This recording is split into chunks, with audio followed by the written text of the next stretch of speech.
Good afternoon, everyone. So good to have you. You could have been sleeping. You could have been having fun at the park, but you've come today to talk about mental health. Can we just give yourselves a round of applause just for actually being here? Thank you so much. So welcome to this year's 2019. I was going to say 2009. I'm half asleep. This year's Mental Health Awareness Workshop. There are so many issues going on with mental health, and we don't always speak about it, but today we're going to talk. So tell your neighbor we're going to talk. Okay, today we're going to talk, and we're going to be honest, and we're going to be real about the struggles that we all face. Firstly, I don't want to begin anything unless God is here. So if you don't mind, we just want to bow our heads and just invite him into our midst. Heavenly Father, we just want to say thank you. Thank you so much for littering throughout your scriptures words that help to induce a peaceful mind, a peaceful state of mental health. We know that that is a gift from you when we have been through stuff, and yet we are still sane in the mind. We know that that is only because of you. So today we thank you.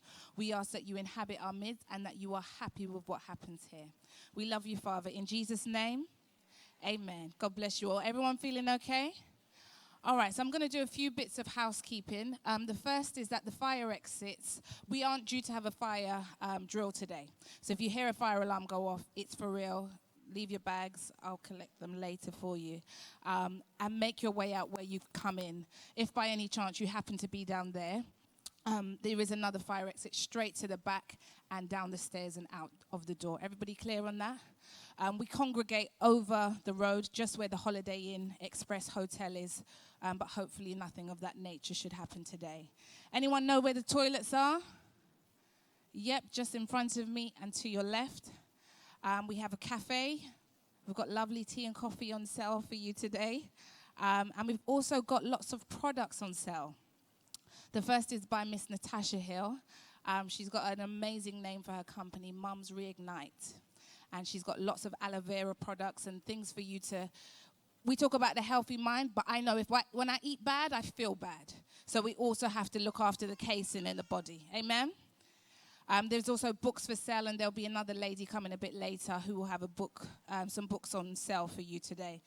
If I could kindly ask for us to keep our mobile phones on silent, that would be much appreciated.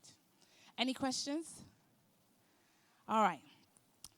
So welcome again to the Mental Health Awareness Workshop. My name is Selone Ajewole, for those of you who don't know me, and I'm going to be your host for today. We've got two amazing speakers. One is Miss Kelly Broderick. Can we have a round of applause? Yep, and she is a professional counselor. She's been through her years of training. She didn't just buy it from the shop. She went through it, did the blood, sweat, and tears. So she's going to speak to you today about a different aspect of mental health than I am. We've also got another lady coming a bit later called Sheila Daibo, and she is a mental health author.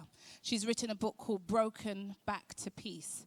So when she does come, she will have a table set up. Please do check it out. It's an amazing, amazing story. So during the first segment, I'm here today to talk to you firstly about understanding mental health, ways in which we can support our family and friends with mental health concerns, and also mental health and the church. Because you know, sometimes as a church, we just pretend it doesn't exist. But today, we're going to begin that dialogue. There will be a lot of call and response. Don't worry about getting it wrong. I know sometimes when we have to share stuff, it's difficult.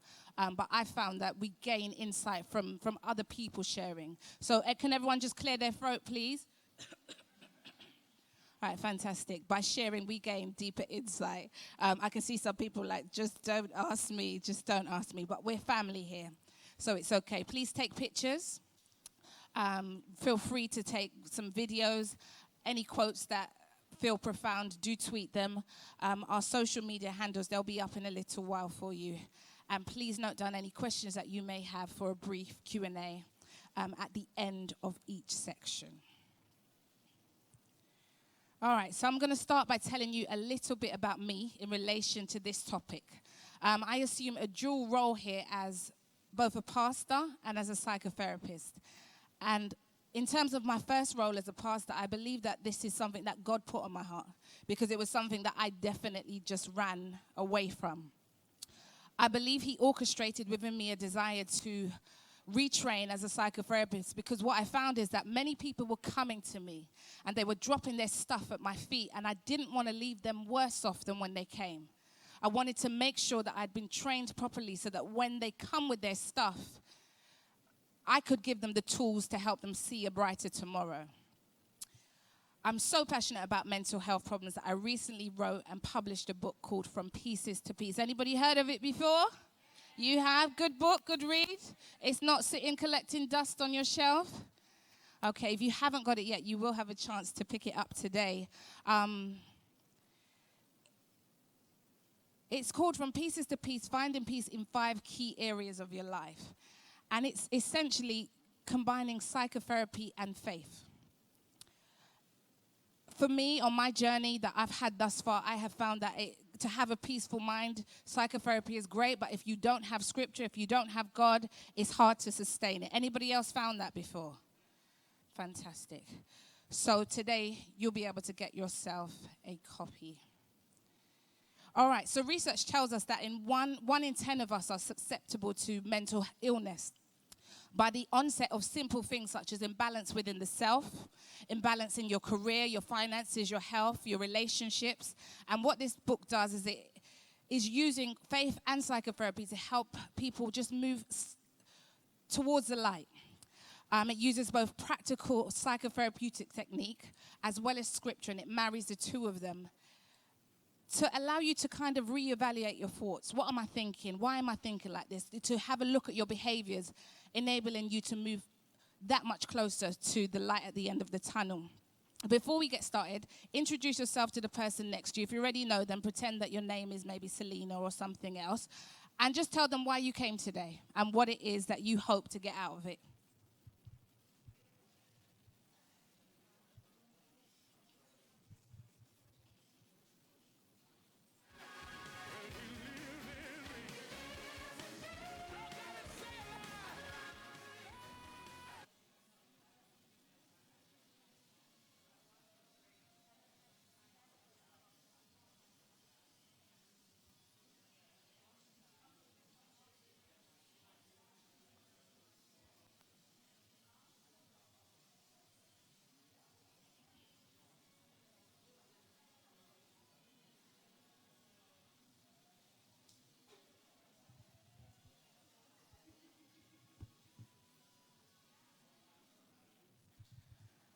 All right, so we ready? You made a new friend, a friend that you probably had from a long time ago, but you've spoken to them today?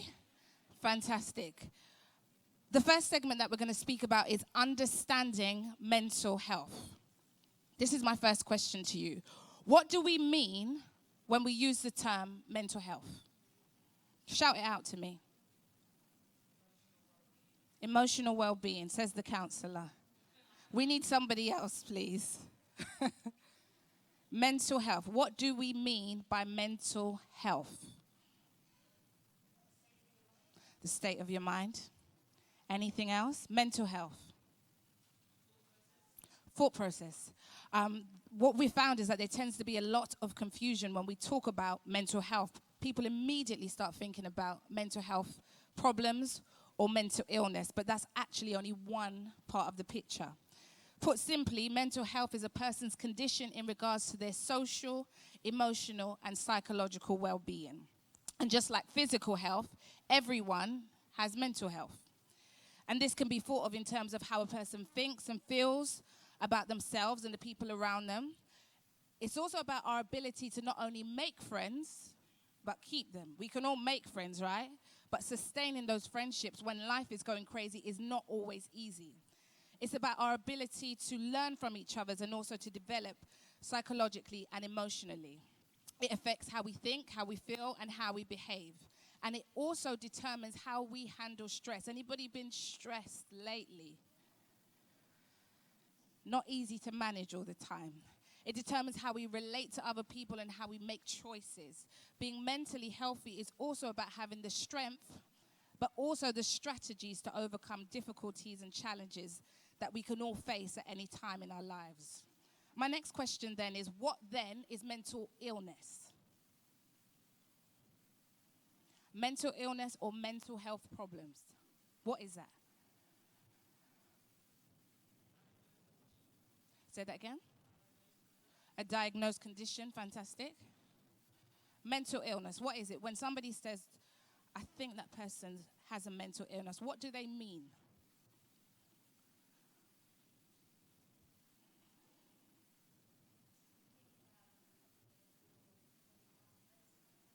Yes.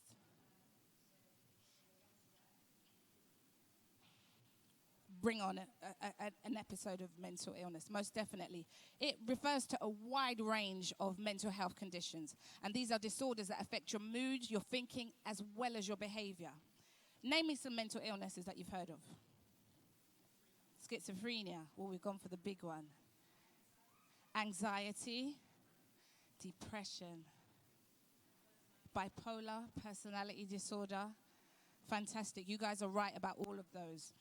I'm just going to touch on a few very quickly. Anxiety disorder, as we've just heard about here.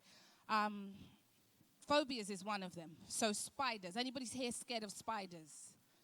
I am. If there is a spider downstairs and my husband is sleeping upstairs, I'm going to go and wake him up to kill it. However, and the boys are like, don't kill it, Bobby. How could you do that? It's God's creature. We're going to kill it because it shouldn't have come into our house, all right? However, if my husband was away, probably in Israel somewhere, right? Because that's where he likes to frequent. If he happened to be away, I could kill that spider. I would have to because it would be me or him. There's some people that just would freeze. Some people are scared of buttons. Some people have an extreme phobia of clowns or of feathers, things that we take for granted that we can look at and move about with every day. Some people, it's just too much. I see somebody with a smirk on their face, but it's actually true.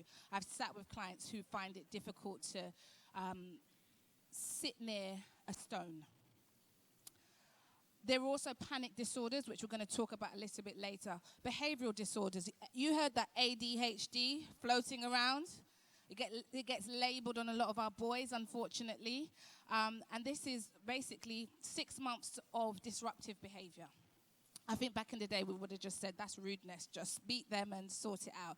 It's different now. We label disruptive behavior as things like ADHD. Eating disorders. Anybody can name me a few of those? Anorexia, bulimia. Most definitely. What I found with working with many of my clients is that at some point in their life, there was a lack of control. Not all the time, but at some point in their life, there was a lack of control, be it with abuse or some type of trauma that they had no control over. So when you become an adult or you get to a certain age in your teenage years, when you're able to control food, that's what you choose to do. Mood disorders. Anybody seen some people who are really happy one moment, then really, really down? Anybody been around anybody like that, like you? Whingy, moany. Don't tell the family's business. I've told you about that. Mood disorders, they're things like bipolar. In the winter, I don't know if you guys feel this as well, but it gets dark at about 4 o'clock. And there's something called seasonal affective disorder, and it means that it's dark outside and now I feel dark inside. Anybody ever experienced feeling feels a bit like a dreary day? I've definitely experienced that. I love sunshine. I know not everybody does, but the seasons definitely do affect our moods. OCD, what does it stand for? Obsessive compulsive disorder. It's about having repeated upsetting thoughts called obsessions. And you have to do the same thing over and over and over again to try and get rid of them. The repeated actions are called compulsions. Psychotic disorders we heard about earlier, schizophrenia, hallucinations, seeing things and believing that they're real, delusions. I have had one client who thought that they were themselves Jesus. Those who believe they've seen Jesus or are the president. Lots of hallucinations and delusions. Everything that should be real is not. Trauma and stress-related disorders. Can anyone name me one of those? Perfect. You are going to be a scientist, young lady. PTSD, post-traumatic stress disorder. When they first coined this term, it was to do with people who had come back from war. and had dealt with very, very difficult things. But now it's when people have faced rape or abuse or a difficult time, and it feels as though that dangerous situation is still happening at the moment, even though it's not. As you can see, there are so many different types of mental health problems, and they affect people differently, and they all last for different lengths of time. So what factors contribute to mental health problems? Traumas, bereavements, stress. Some of us overlook that. Say that again. Say that again. You tell me at home, okay? Acknowledge. All right, we're going to talk about this later. You're making the family look bad today, sweetie. Biological factors, such as genes or brain chemistry. Believe it or not, sadly, some of us are just predisposed to having a mental illness. Life experiences, such as trauma or abuse, and also a family history of mental health problems. Now, unlike a physical, please don't tell him off. Don't tell him off, okay? Please. He's okay. He was just kidding. Now, unlike a physical wound or an ailment, as human beings, we're often reluctant to seek help for any issues we face that pertains to the mind. Why? Tell me, why do we do that? Why do we go to the doctor for a bleeding shoulder or a broken shoulder, but we do not want to go for the mind? Why? Can't see it? Stigma. Stigma is what I was getting at, most definitely. And does it exist? Is it there? How do you pinpoint it? How do you describe it? Because of the stigma of being, that is attached to feeling mentally ill, a lot of people suffer in silence for years. They say nothing. Some people eventually get help. Others deteriorate. And some, sadly, they end their existence as we know it. What kind of stigma is associated with mental health? What do we say if we saw a person that seemed to be a bit mentally ill? You're mad, crazy. Something's wrong with you. Demonic possession, that is a classic in the church. Yes. We think that they can't cope. Are they to be trusted? I don't let them hold my child, you know. They're not the same. Now, even though this stigma does exist, I urge you in your life and in the lives of your loved ones, it should never be powerful enough to deter you from seeking the professional help that you need. And the rest of this workshop, it should give you, I would say, some ideas in terms of what professional help is out there for you, especially in the world of counseling and psychotherapy.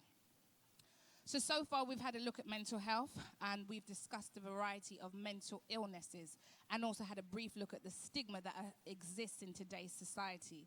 Now, as you can imagine, it's beyond the scope of today's session to focus specifically on one of those mental illnesses that are at the severer end of the spectrum. But what I will do is use the backdrop of this book, of my book, to hone in on some mental health concerns that are a bit closer to home, that many of us can relate to. Has anyone ever heard of negative automatic thinking? Some have, some haven't. I'll explain it to you. There's several different kinds of negative thoughts that can occupy the mind, and in turn what they do is they cause us to worry. These thoughts, for the most part, they're imperceptible, and they go around in your brain. They float around in our minds unnoticed and without reprimand. They do what they want. There's a chapter in this book called A Matter of the Mind. What's the chapter called? A Matter of the Mind. And it highlights a young lady called Christina. She's 31, and she's been medically diagnosed with anxiety. She's taken medication for it. The doctor said, okay, you've got anxiety. This is the medication you need. However, some more environmental stress comes upon her. And what happens? She finds herself in that same corner, curled up in that same ball, rocking, crying, sweating profusely, and unable to cope. She's having another panic attack. What she's found is that with all the negative experiences, all the negative thoughts, everything that she's been going through, all the worry, she's recognized that actually the medication can't do all of the work.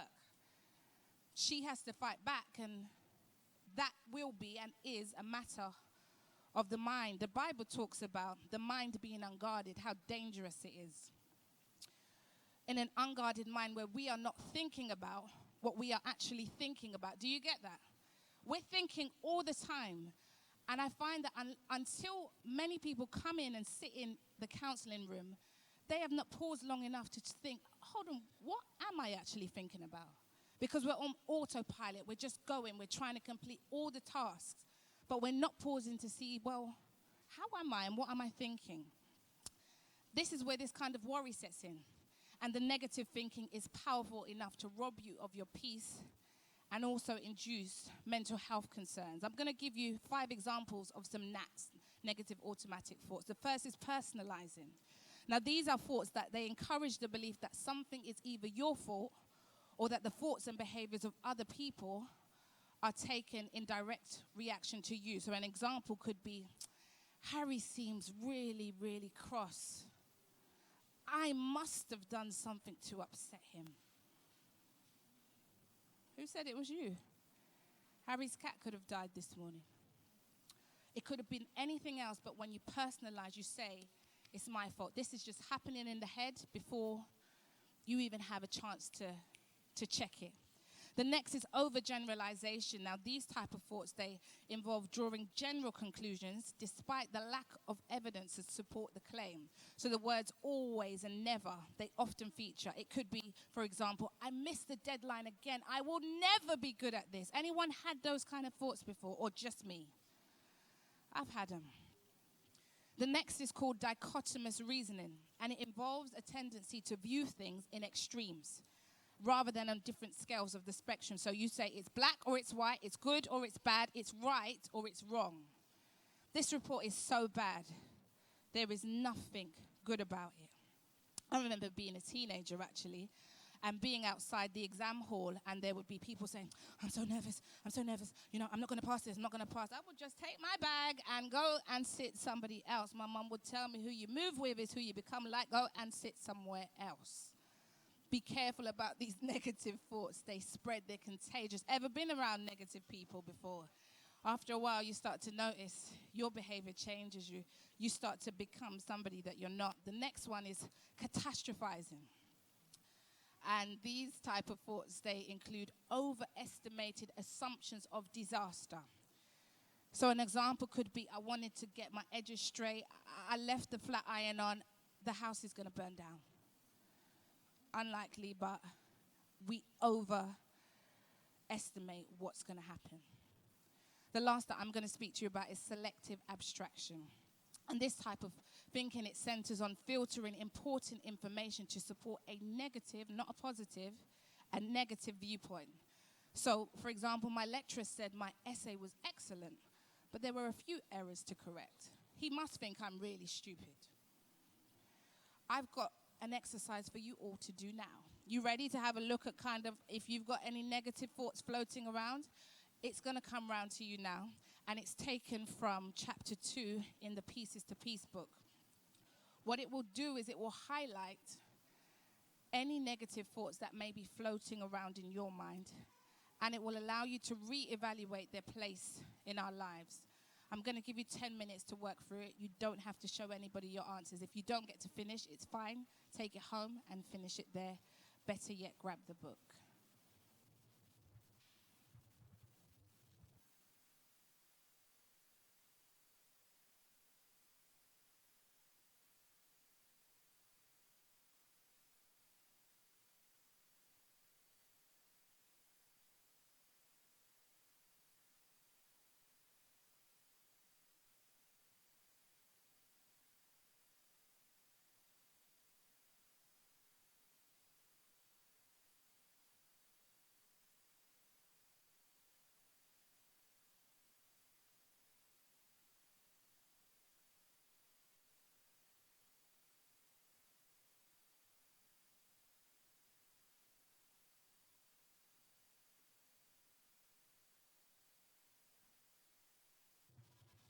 So the first exercise starts on page 2. The bits just before that highlight what I've just worked through with you.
So I know you're probably right in the middle of it, but please feel free to take it home and complete it there.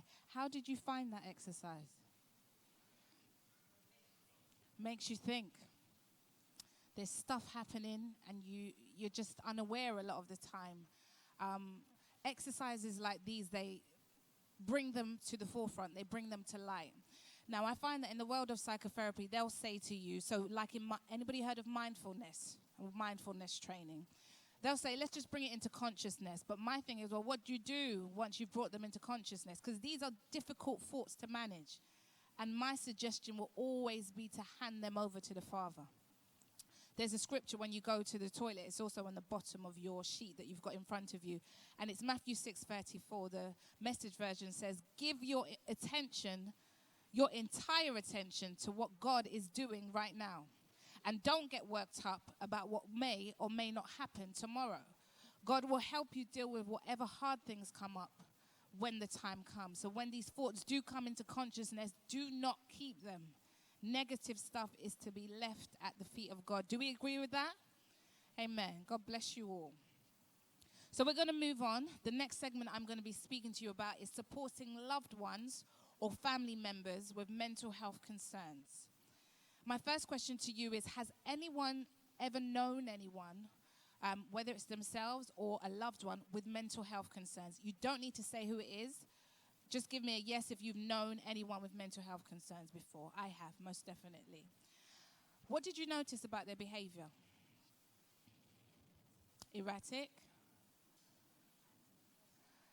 Right, we've got two people who've said they've isolated themselves. That is definitely one side of it. It's embarrassing half the time. We don't know what's happening, so we withdraw. Anything else you noticed about their behavior? Irrational. Yep, can't seem to be rational about things and work through things logically like they would on any other given day. Any other signs, any other changes in behavior that you've seen? I'm going to list a few early warning signs. Now, experiencing one or more of the following feelings or behavior patterns for a period of time can be a sign or an early warning of a problem. Eating or sleeping too much or too little. It's not absolute.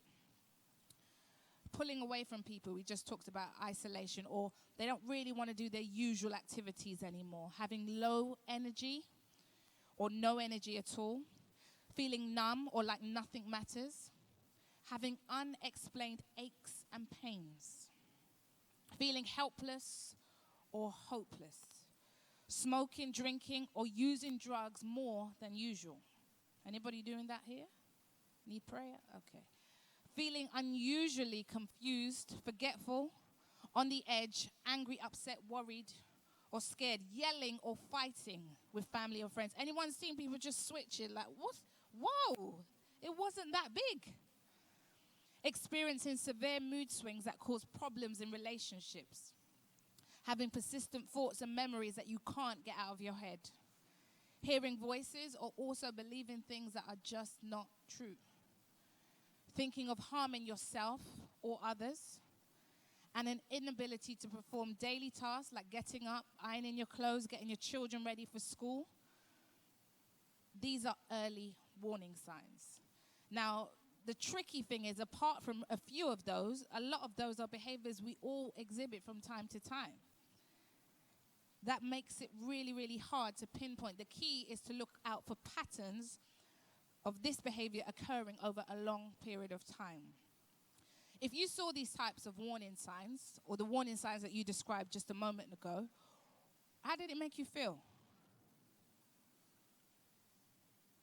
You saw them being irrational. You saw them pulling away. They're isolated. You saw them yelling and shouting. How did you feel about that? This is somebody you have known, and you know them to be one way, and now their behavior and their thought process are different. How did you feel about that? Worried. Concerned. Angry? Most definitely. Tell me why anger.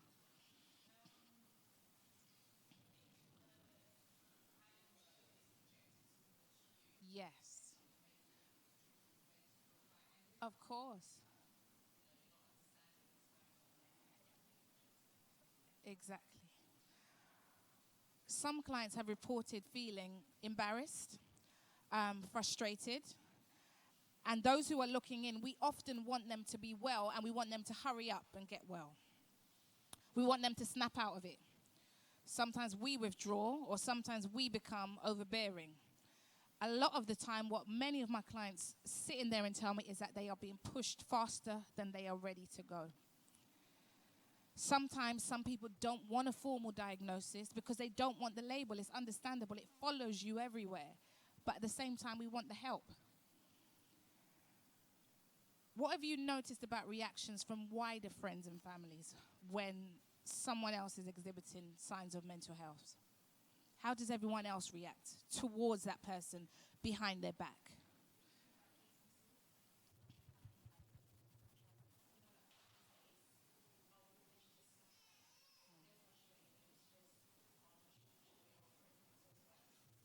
Dismissive?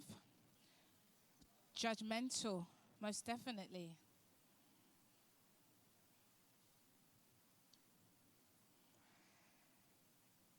If applicable, did you feel able to manage or help this individual before a formal diagnosis? Or what about afterwards? So you can see something's not quite right, but there's no formal diagnosis yet. There's no label, this person has depression, this person has anxiety or schizophrenia. Do we feel able to manage it when we just see actually their behavior's changing? How they're talking is really negative, they're really strange. Is it something we feel equipped to deal with? No.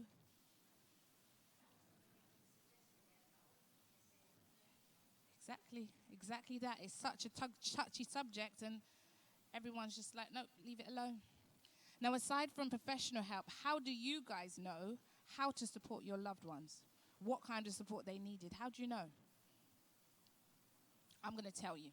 From my clinical work, what I've found is the person who is going through this stuff just wants you to ask them. Ask me, how can you support me? Ask me exactly what I need. Because there can be two different people suffering from depression. Whenever somebody walks in that room and they say, I've got depression. First of all, I just remove that kind of blanket label and I seek to find out, well, what does that look like for you? What was Monday like? What does every day look like? Because two different people will experience it in two different ways. So find out what it is that they need from you. Many of them have also said that somebody just being there is key. They often want somebody to talk to, but they also want that person to know when it is time to back off. They want someone to listen, and they actually, most of the time, don't want you to try and solve it. Just be there. Honesty and trust is a massive deal, and going at their pace. This is one of the hardest things about becoming a counselor. When somebody comes in the room, Kelly, tell me if you can relate. Somebody comes in the room, and I used to believe it was advice and guidance. I used to think before my training, I'm going to tell you what to do. We're going to fix this, baby girl. Just 5 minutes, and we'll sort this out. But actually, you have to just hold back. You can see it. You can tell them exactly what to do, but that's not what your job is. Your job is just to walk at their pace and believe that they actually have the power to figure this out themselves. Empower them to do so, but it's not for you to take over and take control when they already feel out of control. Affirm them. Affirmation goes so far. There's a program that I'm watching at the moment. It's called When I Grow Up. Has anyone ever seen it before? My husband's waving his hand. I made you watch it. That's why you've seen it. It's of these children. They're 7 and 8 years old, and there are different companies who have allowed them to come in and work for them for a week. So Hello Magazine did the first one. And they're from all different backgrounds. There's a little black boy. His mum's making him read the Bible all the time. He's got his suit. And then there's another little boy who says, so they say, what do you want to be? And this other little boy says, oh, my dream job is to be a bartender. We only know what we are exposed to. Affirmation is massive. The economist who's on there was saying that there are some children who start this life with their parents saying, you are the best, you will be the best. You already have that start in life. So affirm people. You'll be surprised how powerful a good word is. Remove the stigma. The fact is, any of us can fall victim to mental health concerns. one thing my clients said that they found really helpful was researching about professional help together. We often don't know where to get help. But if you're able just to sit with that person and say, let's figure that out, let's do an internet search, let's talk and find out what we can figure out to get you some help. Spiritual support is massive. Anybody believe that? I'm going to speak to you a little bit more about that later. I advocate for it 100% as long as we're also looking at how it manifests day to day for you. Be pro-life.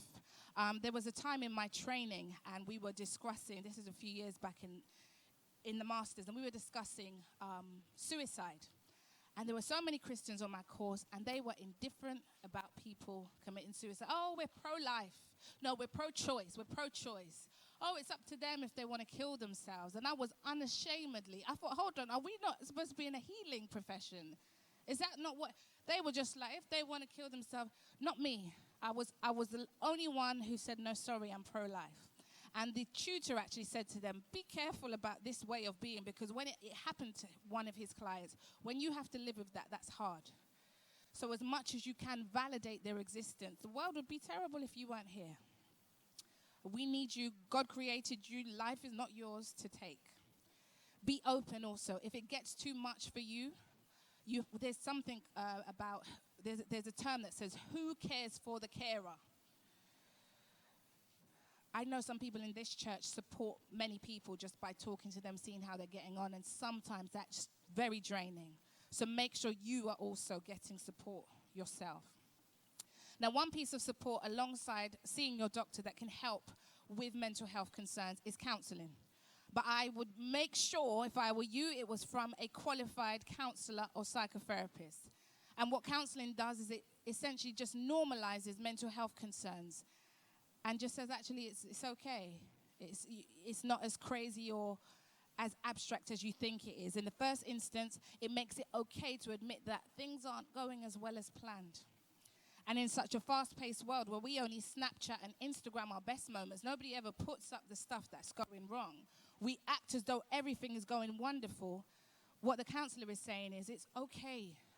Show me the worst of you, and I will accept you. I won't run away. It's a bit like David in the 23rd Psalm. No one can sit with us like God, but it's as close to it as we could get in human form.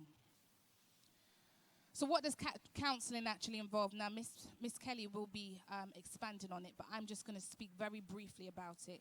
It's a talking therapy. It's just us chatting in a room. It's 50 minutes where somebody listens to just you and your stuff. Where in this world does anybody listen to you without talking about themselves first? It's a safe and confidential environment. The only time the information comes out of the room is if you're at risk of self-harm or of harming somebody else. But a good counselor will always tell you that from the beginning. It's not always solution-focused. You don't always walk in and walk out, okay, problem solved. But actually, our job is just to highlight the resources that are available to you, and we work together to do that. It's a therapeutic relationship. Ultimately, it's having somebody to sit with you while it's dark. Anyone ever been in a dark place before? Having someone to sit there during that time is more valuable than money. A word to the wise, we are all human. And I've said it before, we are all susceptible to mental health concerns. The truth is, it could happen to any of us. A job loss, bereavement, stress, sickness, anything is enough to tip us over the edge. And mental health is something, however, that you can overcome. Some people overcome it fully, and others are able to at least manage it better. So not for everybody, it's not always about completely solving it, but managing every day a little bit better. Just like we wouldn't ignore a bleeding organ, can we stop ignoring the illness of the mind? What you need to do is to find the tools that are right for you. And for my clients and it has been a combination of a talking therapy and my faith in Christ. Now, one thing to be aware of that could be a barrier to you getting the help that you need is, number one, the cost of counseling. And it depends on what you place value on. Because we buy expensive shoes and expensive bags, but what about investing in our mental health? It's also knowing which type of counselor to choose. There are so many different types out there. taking time to make sure you've educated yourself and the right type of counselor for you is key. Make sure that you check a regulated body's counselling websites. For example, there is the BACP. They are the British Association for Counselling and Psychotherapy. That's who I'm governed by. And they make sure that every single counsellor who is listed on there is regulated and everything is above board. One other thing that could get in the way of you getting help is you not being able to be committed. You wanting it to be fixed like that. You have to go through the process. Another thing that might get in the way is you expecting the problem to be solved. Half the time it's not that. It's just having somebody just to listen to the stuff you didn't get to talk about. I saw a counsellor for a whole year, every Wednesday, 9 o'clock, a white lady up in Kent who had no clue about what life was like for a black girl from northwest London.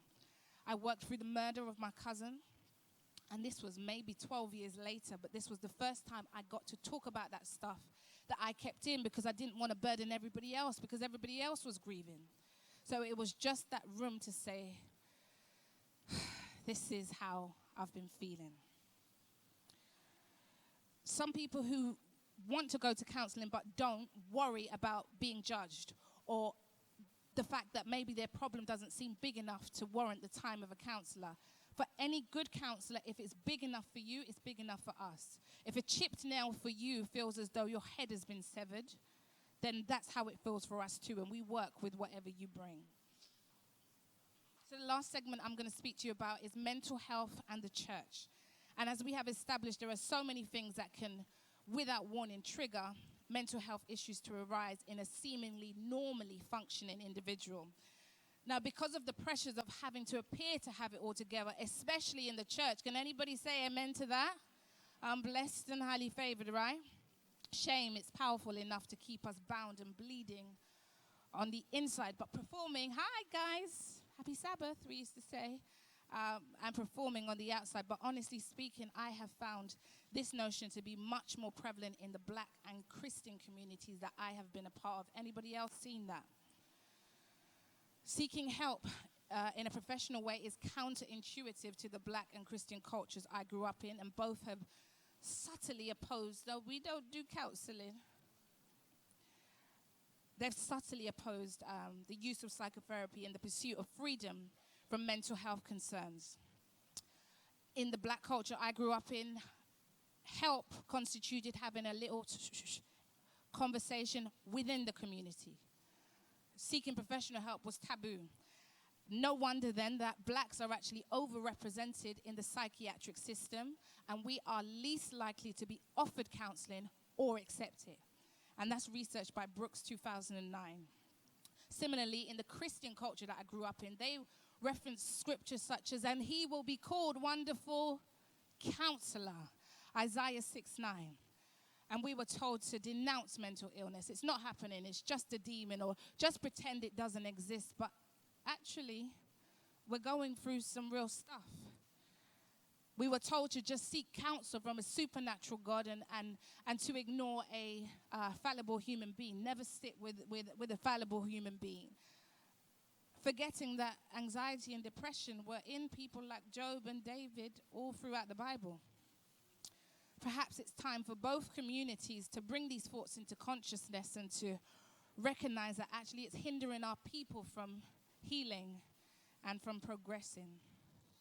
I long for a world where we could dispel these kind of ideologies and be open to talking to a professional who is trained to handle what we bring. After all, a problem shared is a problem halved. So for the last 5 years here at TRC, we're a registered charity, the Rock Church London. We've tried to change the narrative of counselling from that little old lady, the auntie in the room who just says, just pray, that's counselling. Just pray, just prayer. To, okay, let's send somebody on a professional training course to make sure that they can work with mental health at the level that is safe.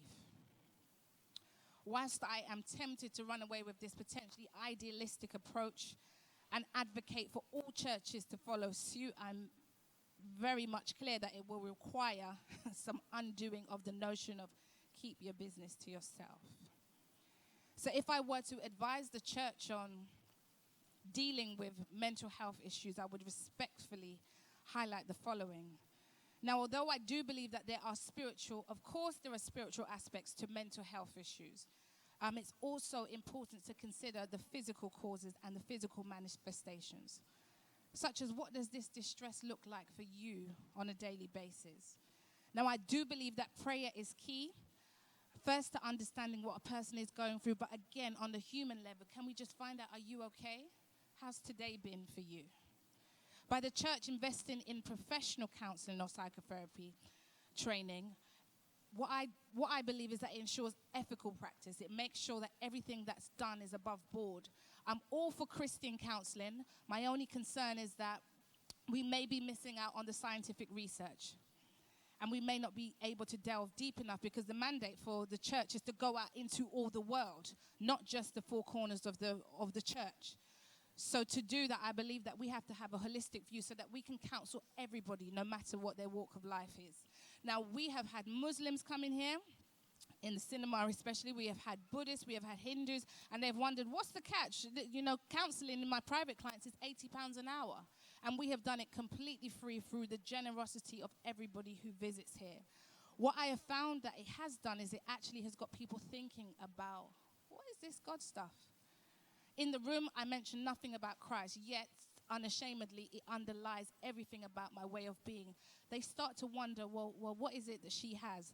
This book was actually born out of a question of a client, a gay gentleman. I sat with him for 3 months and we spoke. And one day he turned around and he said to me, do you have peace? And I paused on that. And I said, yes. In counseling, you're not really meant to speak about yourself unless you feel as though it's going to benefit the other person. And I thought, please, ask me where I've got this peace, because I don't want you to think it's just from me. And about 10 minutes later, he said, where do you get this peace from? And I said to him, the peace that I have doesn't come from me. It comes from, I have an unmovable anchor, and that is my faith in Jesus Christ. And he emailed me months later to say, I'm going to start looking into this Jesus stuff. I've looked around and I can't seem to find peace anywhere else. Don't know what's happened to him now. That's as such as the counseling relationship. But this church and just opening up to reach the people outside has had them start to think, well, what is it that I'm looking for?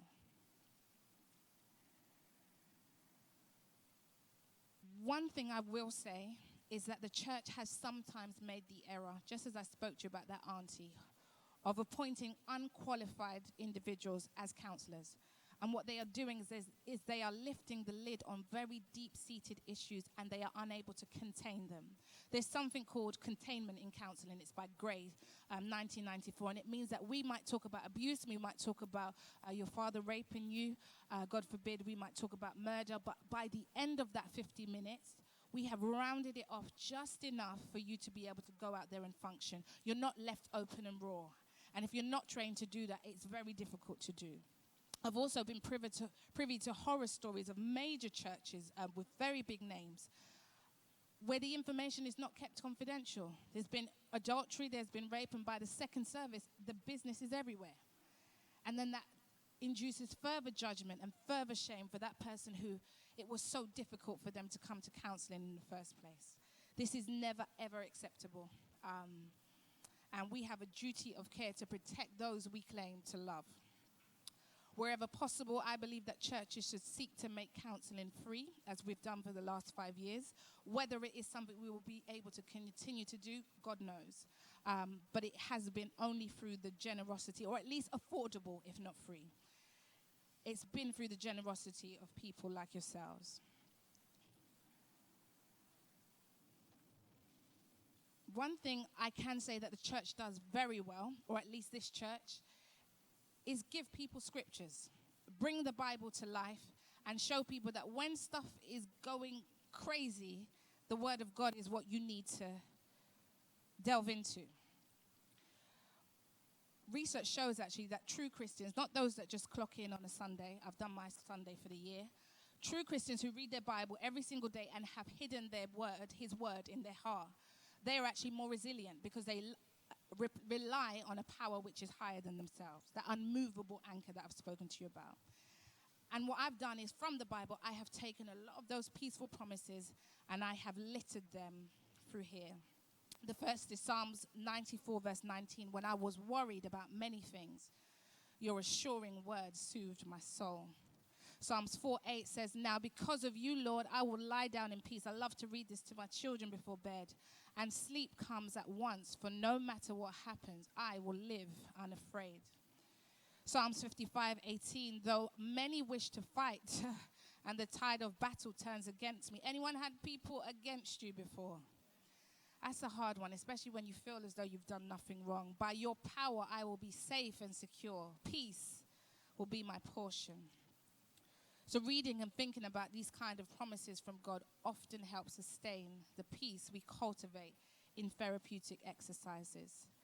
Now, as I round up this segment on mental health, please be reminded that mental health conditions, they are common, but help is available, and many people recover completely, especially if you get help early on. We're going to have a 10-minute break. Feel free to grab a coffee, have a look at all the products at the back, and then we will be blessed with Miss Kelly, counselor. Can we have a round of applause for Miss Kelly coming up very shortly? Thank you so much for your participation. Feel free, 10 minutes, and we'll be back. Thank you.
one too.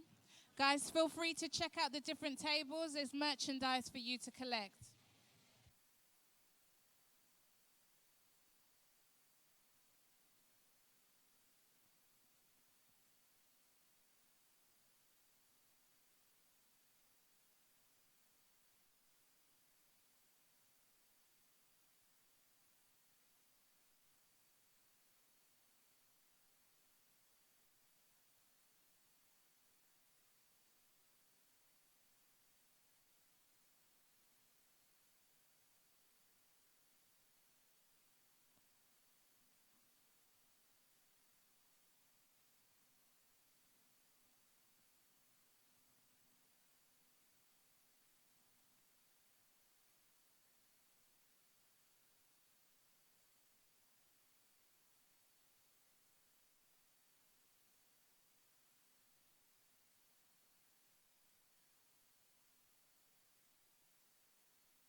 So, guys, we have about 2 more minutes and we're going to resume. 2 more minutes to take your seats, please.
Good afternoon, everyone. Ooh, that's piercing to the soul.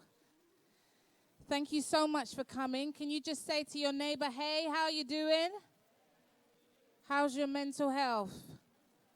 Do not neglect your mental health. God bless you all. If we could all just come and take our seats, and we're going to move on to the next segment of this Mental Health Awareness Workshop 2019.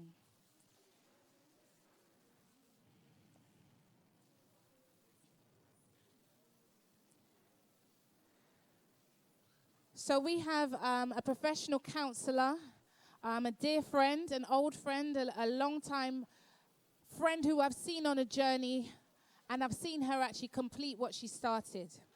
Yes, can we have a round of applause for somebody who completed what they started? You'd be surprised. There are so many people who come and say, oh, you're a psychotherapist. Okay, how do I do this? Okay, that's great. I'm going to do it. And then, we do this, isn't it? You don't see anything. So God has his hand on you. You know, he has his hand on you. He has work for you to do. And that's why you're here today. So can we just be upstanding and just please celebrate our guest, Mrs. Kelly Broderick, professional counselor. She's done the work, and she's going to speak to you today. So please make her feel welcome. Thank you so much. God bless you. Good afternoon, everybody. Just to introduce myself, my name is Kelly Broderick. I don't know if this mic is working. Okay, yeah, it's working. My name is Kelly Broderick, and I'm a counsellor. I also do a day job as well. So I work with quite vulnerable families, working with a lot of the young people who, what we would call in our community, brock bad, and come to the notice of, youth offending services, children's social care. Parents don't know what to do in order to kind of keep their children in line. So I do a lot of work with the whole family, but I use a lot of my kind of therapeutic skills in that, but my first love actually is counselling. I always had an interest in counselling. I seem to always be the person that everybody would come to with their problems. Any problem that they had, everybody would come and, come to me, and we would try and, chop it up and see what we can kind of figure out. And I did start the introduction to counselling years ago. I think I was maybe about 25. And then I wanted to go on and do it, but I think life just got in the way. And then fast forward, many years later, I then decided, I think it was after I came back from maternity leave with my first child, and I thought, do you know something? There must be more to life than this. And I decided to make the leap and embark on my training, which was, for me, was a massive leap, because I'd always had this negative narrative in my head that I wasn't clever enough. Yeah? I struggled all through school, secondary school, college, university. It was an uphill battle. And after I finished my degree, I vowed to myself I was never going to study again. Yeah, never. And at age 36, I decided, do you know what? It's almost like God was prompting me to, no, you need to do this. Because it kept coming in my thoughts. But there's some thoughts that you keep and you run with. And there are some thoughts that just filter away because it's not meant to be, and that's okay. But this kept coming back. And I took the leap of faith again one day and decided to enroll in my certificate in counselling, and the rest is history. So thank you. I qualified in November last year after completing 220 clinical hours. And I do run a little private practice, but I also mainly do a lot of voluntary counselling from my placement, actually. I haven't actually left. I love it so much that I've decided to kind of continue to stay, because we are like a family. We are very passionate about really taking care of people. It's a wonderful place to be, so I'm still there, plus doing my day job and taking care of 2 children, so it's a lot. So, when Selone asked me to talk about depression and anxiety, initially I was like, yeah, I can do it, until when the date came closer and closer, and I thought, what, Kelly, what are you doing? But I've thrown together a little something, and just see me through. I'm feeling a little bit anxious, because this is really the first kind of thing that I'm doing as a counsellor. So, but I feel comfortable already. But what I would say as a counsellor, as I always say, is, this is a heavy topic. And for some people, it may be triggering. So all I would say is, and prompt you, is to take care of yourselves, take care of yourself. Self-care is the most important thing. So whatever it is that you need to do during the session, if it becomes a little bit difficult, move and do what you feel that you need to do in order to take care of yourself. Yeah? Yeah? Okay. So, first slide. Introduction. I'm going to read off of my paper because I can't really see that far. So, I'll read it out to you.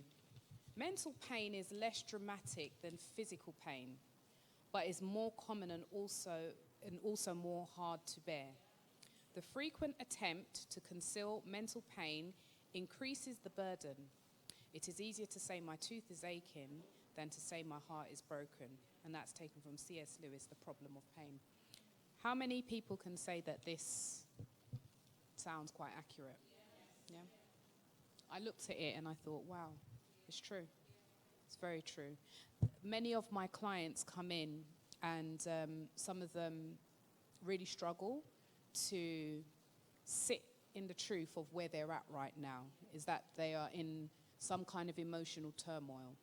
And it's taken a lot for them to come and sit in a room with me to then decide, okay, I'm ready to now unpack the suitcase and start to unload and start to examine it, because it's a very, very painful journey. Now, believe me when I say that it's a painful journey, because I also have to be in therapy. As part of my training, I had to go into counselling. But funny enough, I've been in counselling at different points of my life anyway. But I would say that this time I have been in counselling for the longest. I've been with my counsellor for nearly 4 years, and I don't intend to leave just yet, because there's so much unpacking. Because sometimes we do counselling for a time and we think, oh yeah, the problem's fixed now, and they go. But as far as I'm concerned, it's a lifetime. It's something, it's about investing in yourself. Right. Depression, what is it? Depression is a mental state in which you are sad and feel that you cannot enjoy anything because your situation is so difficult and unpleasant. And that's coming from the Collins Dictionary, because I wanted to try and understand. Everybody throws around this word depression. Oh, depression, depression. But what does it actually mean? So, who in here has ever felt continuous low mood or sadness?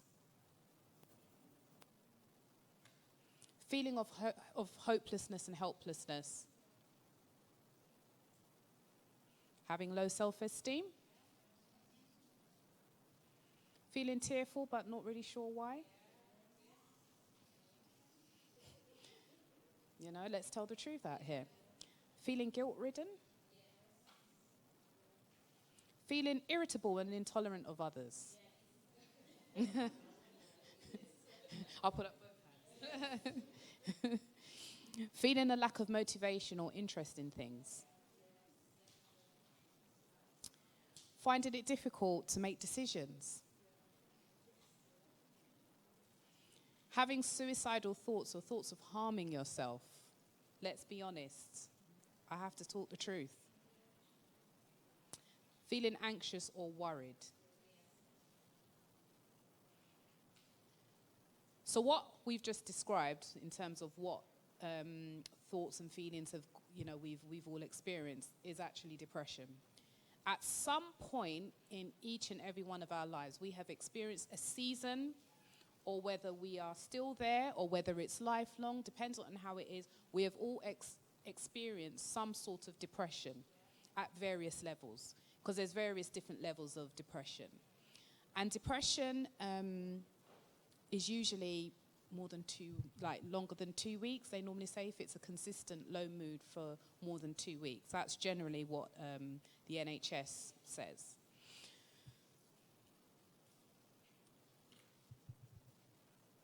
So what are the causes of depression? What are the types? These are different types of depressions, yeah? So as I said, there's almost like a spectrum. Like they have the autistic spectrum.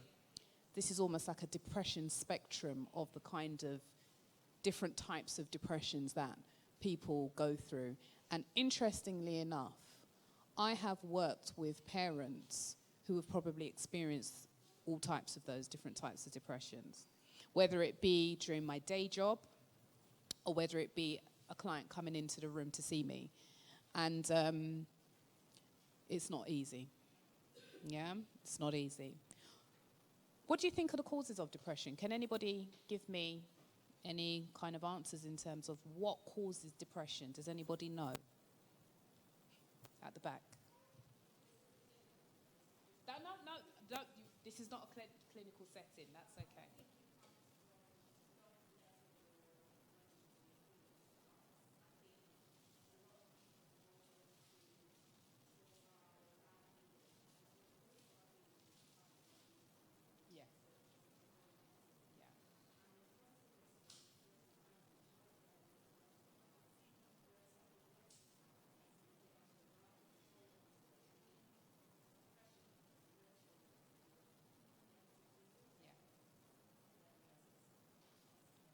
Actually, I really like that, what you said about that.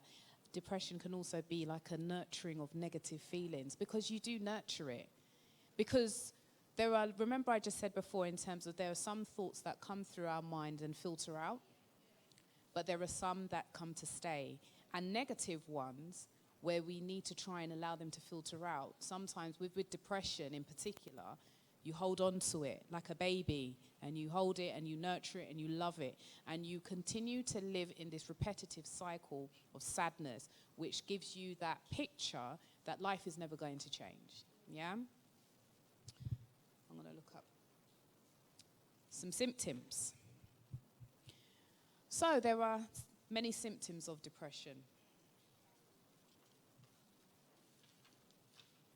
So as I said, low mood that's lasting for about 2 weeks or more, generally 2 weeks. Because like again, as human beings, we go through a range of different emotions at different times of our lives. And some might last a day, some might last 2 days, some may last 3 days, depending on what's going on for you. But if it's lasting consistently for 2 weeks and you're really, really struggling, so there may be some other symptoms that are also kind of, contributing to it, then we're possibly looking at depression. So it could be low mood lasting for 2 weeks or more, not getting any enjoyment out of life, feeling hopeless, feeling tired or lacking energy. Now, I know that one was my number one, always feeling tired. And I never could understand what it was. I'm just tired. I'd go to sleep and I'd wake up and I'm tired. I go to work, I'm tired, Again, these are the things that you're not really aware of. Not being able to concentrate on everyday things like reading the paper or watching TV. Comfort eating or losing your appetite.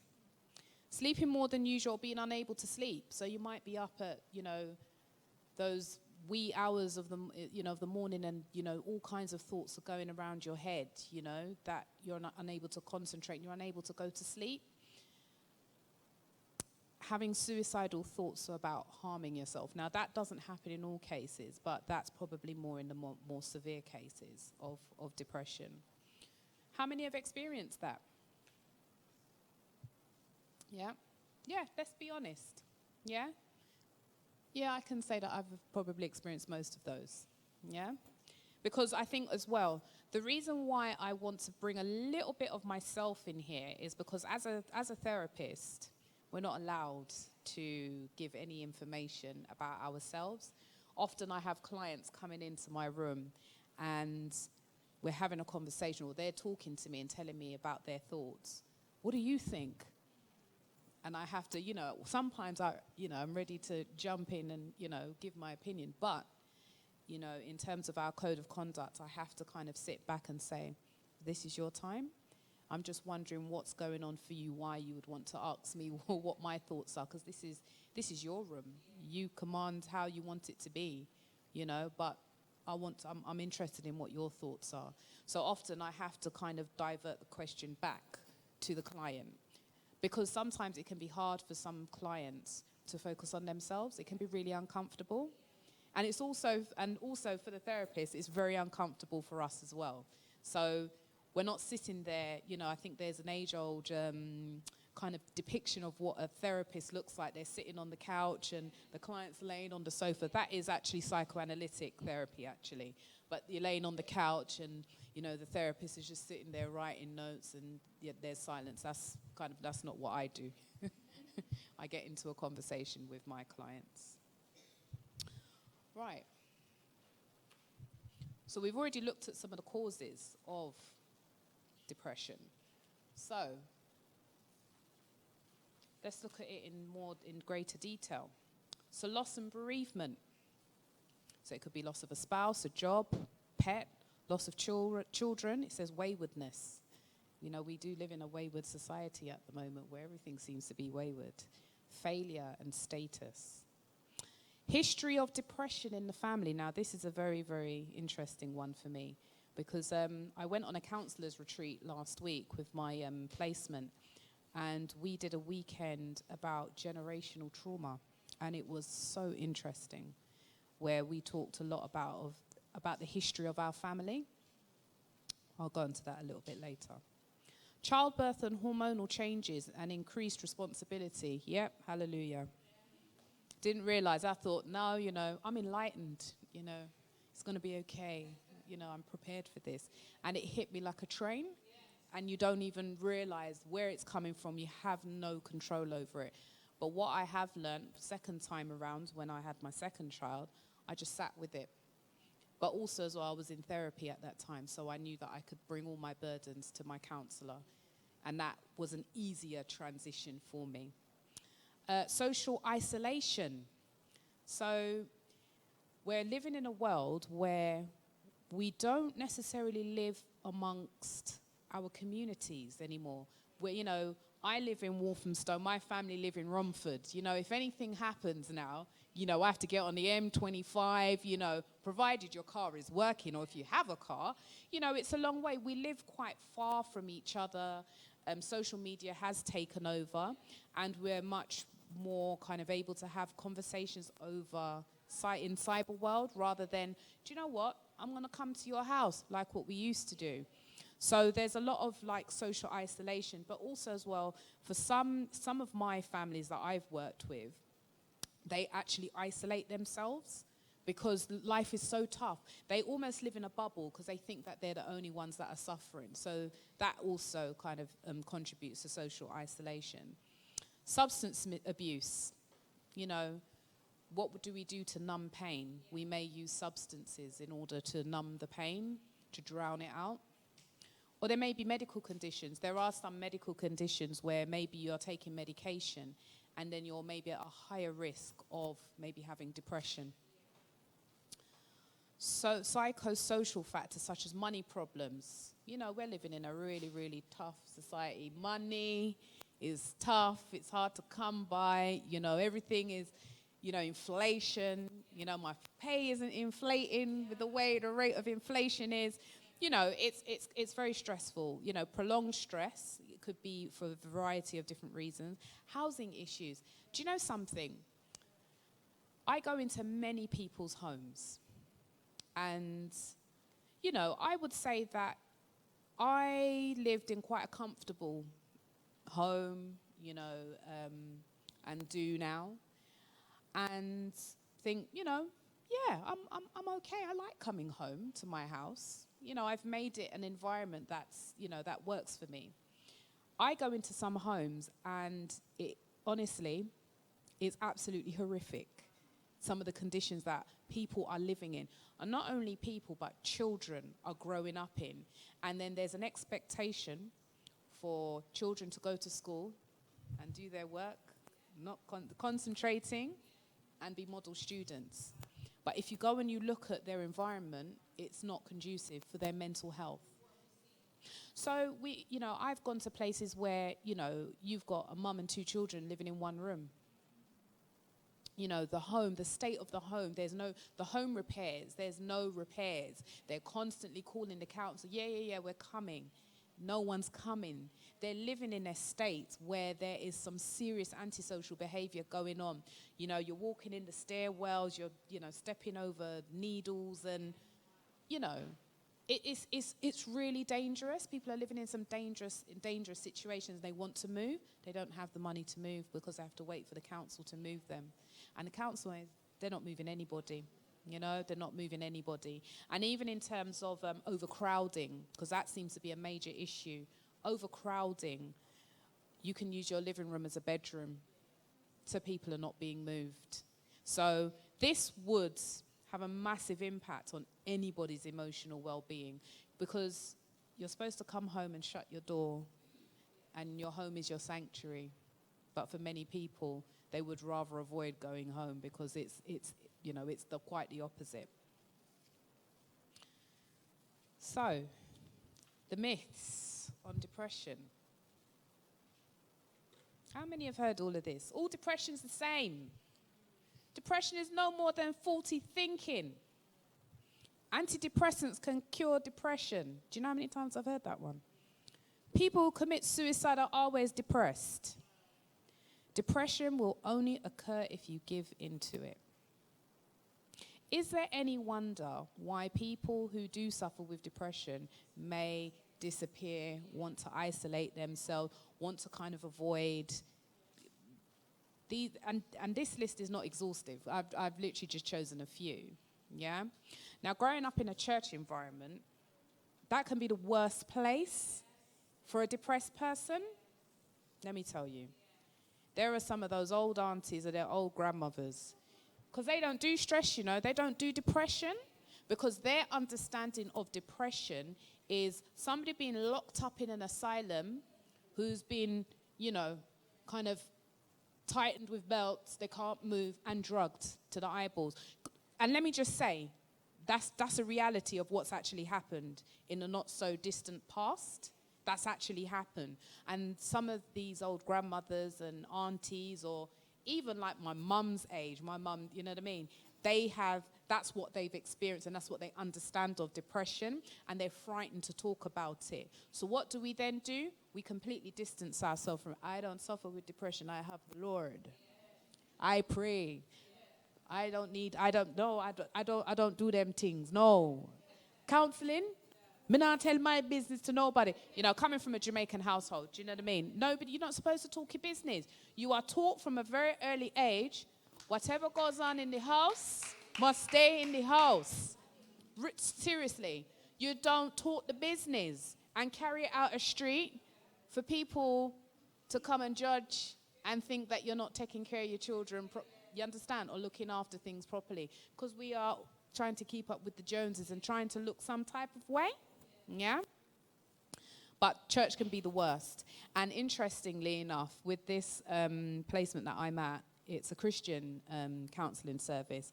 And we are working very, very hard to try and make mental health be at the forefront of the agenda, because many people are coming into churches broken, like severely broken, that a laying of hands and talking to the pastor just ain't cutting it. And there's not enough professional, trained, qualified people that are available to help people to walk through some traumas that they've experienced, or just low mood, because we're all trying to put that mask on to pretend as though that we're perfect, you know? And I'll say I've had my own experiences of that, where I thought, wow, you know, and it's only now that, you know, looking back, I can see, wow, we are lying to ourselves. And if we're not careful, we're teaching the next generation to do the same. And at some point, we have to break the cycle. And I think that's what we're trying to do. We're trying to break a cycle. So it's an honor for me to come and talk about mental health, because especially within our community, because we don't talk about it. But interestingly enough, we are overrepresented in the mental health institutions. Can I just say, people? Yeah? And it's, you know, there's the Eurocentric idea that, you know, the therapist is up there and the client is down there, and it's usually our people. And unfortunately, I'm going to keep it 100% real. Some of my colleagues that I have worked with of a different ethnic background have no understanding of what the black British experience has been like. No disrespect to them, you know. Everybody has trauma, but I think in our particular trauma, it's very particular. And unfortunately, in many meetings, I've had to fight the power, because there are labels that are being put on our people due to a lack of understanding. Yeah? Yeah, I continue. My mouth is big in my team. As soon as they hear my mouth open, they're like, oh God, Kelly's on one now. Okay, so next one. Is depression and anxiety the same? Come on, I want to hear. Okay, can anybody give me what the difference between anxiety and depression is?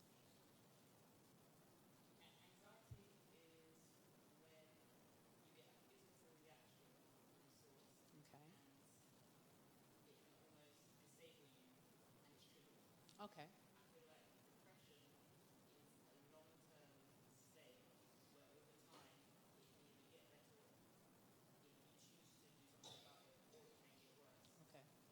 Okay. That's a good one. That's dull, yeah. That's my sister, by the way.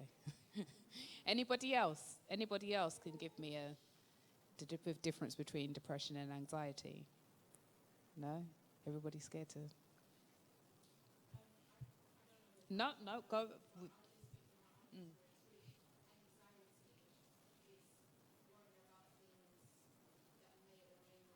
Yeah. Yeah. Mm-hmm.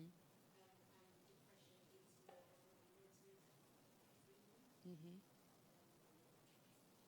Oh, that's good. So I looked it up, the difference between depression and anxiety. And one of the answers, I think both those answers pretty much are the same, actually. So depression and anxiety disorders are different, but some people with depression often experience symptoms of of an anxiety disorder. So the symptoms such as nervousness, irritability, and problems sleeping and concentrating. So that can overlap with depression and anxiety. So often the clients that I see often come in with depression and anxiety, and we have to kind of work together. But they are actually two separate things, but they are sometimes linked. So that's why I sometimes can see them as the same. So I've worked with a client. So I give a case of a client that I worked with who came to see me. She saw me for maybe about a year and a half. Presented as depression. She had depression and was on antidepressants, but she also suffered with some anxiety as well. And this is not like a happily ever after story, because we ended up having to end because it seemed as though there was something deeper that needed to be done. But she came in with depression. She had quite a serious history of sexual abuse, childhood sexual abuse. But the problem, what was happening was she was being re-traumatized by the perpetrator, even though it has ended. And also, she lived in a family where they were very staunch Christians, and they almost kind of made her feel that the abuse that had taken place was because she wanted it. Yeah? So can you imagine your own family, never mind the fact that you've experienced a trauma, but then your family are telling you you were the cause of it. So that's the narrative that she's built up in her head. But, she's been told it by the ones that she loves the most. And they still tell her today. So she's unable to move forward. So she had very, very, very, very low mood. And unfortunately, what happened for her is, sometimes we are in a state, and have you ever heard of misery likes company? Yeah? So I think, Selone, you were talking about it before in terms of when you're hanging around with negative people, when you're feeling negative, you may attract negative people. So she attracted a lot of really negative people around her, which basically just solidified the story that, something, I'm worthless. And she entered into really toxic relationships that continued that narrative of, I am not worthy. And we wrestled for about a year and a half, trying different techniques of affirmations, of writing mood diaries. We did an extensive amount of work on her genealogram. So a genealogram is like a family history, yeah? Which is a really, really good tool to use to understand current behaviors by looking back. But we just didn't get anywhere. And it just got to a place where it was also having an impact on me, because I then wasn't effective for her, And sometimes in counseling, we have to make that decision. It's a really tough decision to make. But, my supervisor just said, she's not ready. She's just not ready yet, And that was a painful thing to have to then kind of express that to her, that she needs to have a think about what it is that she needs. And when she's ready to come back to therapy, it would be good for her to maybe think about what it is that she actually wants to achieve, yeah? And that was hard. But that's the reality of what therapy is like. Sometimes it's great, and people will skip off into the sunset with new tools and feel great. But then there's those stories where actually it doesn't end so great. So I'm going to move on to anxiety. So anxiety is, again, I'll read from this paper. Eyesight's not great. Anxiety is a psychological and physiological reaction to an expected danger, whether real or imagined. Anxiety is a normal human response to stress. It serves as an important warning of impending danger or threat. So, that sounds very similar to what the two answers about what anxiety is. There was a description of what anxiety is. Has anybody in here suffered with anxiety? Can I say that I was anxious to do this? Oh, I had the thoughts in my head. I thought, no, I'm not going to be able to do this. It was in my dreams. You know, I do things like I'm quite avoidant. I can be really avoidant when I'm ready. And I knew that I needed to do the prep for this. And you know something? I purposely waited until this week to actually do it. Procrastination is, I'm the queen. You know, procrastination, Kelly Broderick is right next to it. You know, and Selone, luckily, she emailed me and said, how's it going? And just lucky, I'd actually said, you know what, Kelly? You actually need to do some work, or you're going to be sitting there looking at people and they're going to be looking at you. So, anxiety. It's real for all of us, but anxiety in itself isn't always bad. Because as it said before, let me quickly go back. Oh, gosh. So it serves as an important warning of impending danger or threat. So it is a protective thing as well, because let's not walk around in a bubble and think that everything's wonderful and anxiety is all bad. No, because we have to have our wits about us, because there's lots of dangers around us. And there are some anxiety, those feelings of anxiety, that's actually very helpful for us. So just to kind of make that very clear that we all have anxieties, but sometimes some anxieties can take over your life and it can restrict you from living. Right. Let's look up the symptoms.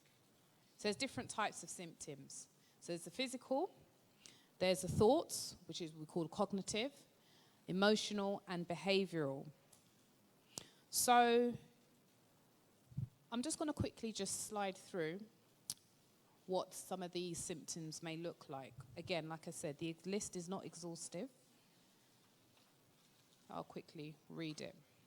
Tightness in the chest, chest pains, pounding heart, nausea, sickness, rapid shallow breathing, loss of appetite, butterflies in the stomach, headache, dizziness, muscle tension, faintness, sweating, frequent urination, indigestion, heartburn, diarrhea, constipation, panic attacks, loss of interest in sex, shaky pins and needles, pale face, and skin rashes.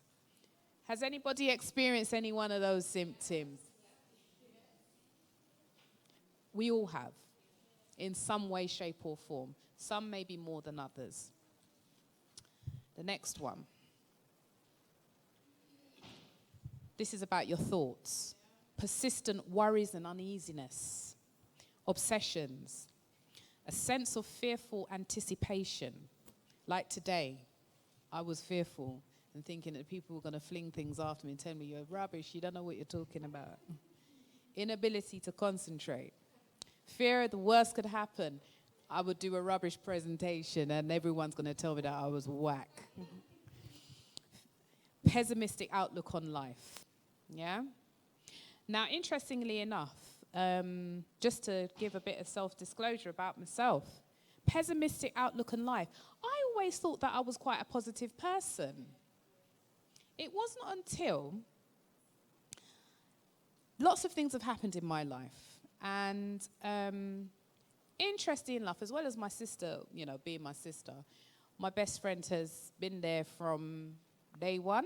We've known each other since we were young. And we've really kind of deepened our relationship in trying to understand our patterns of thought. Because this is really important. Because you may have an idea about yourself, but those closest to you can often see more than what you see. I always say that when you're in the picture, you can only see what's around you.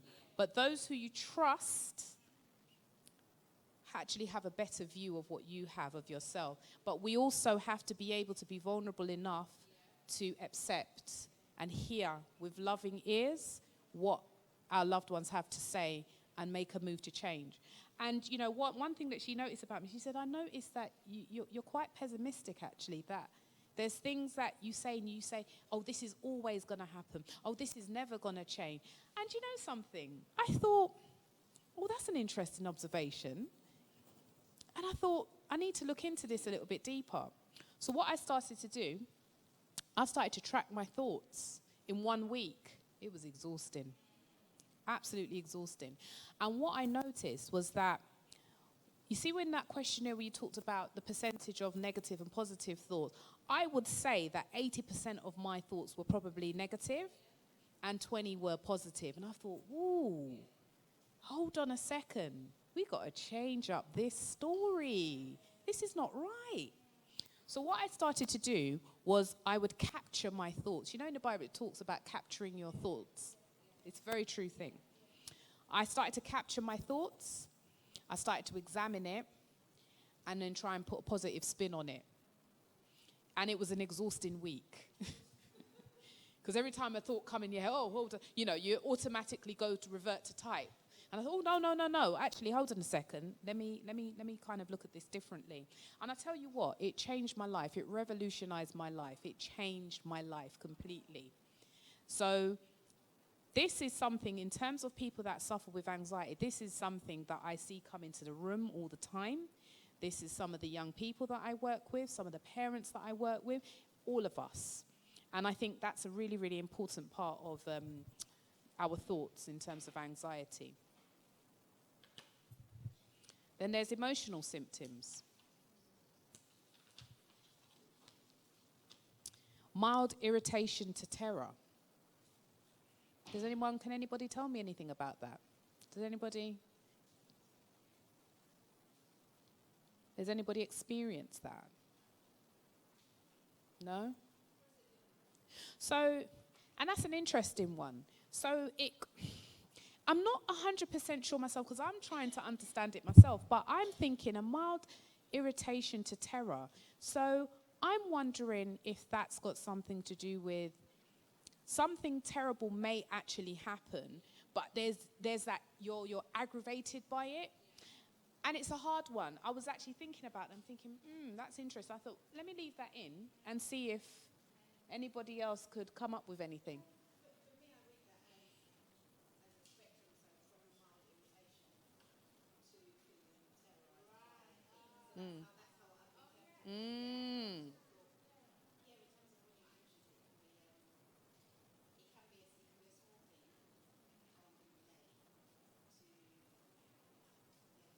Yeah.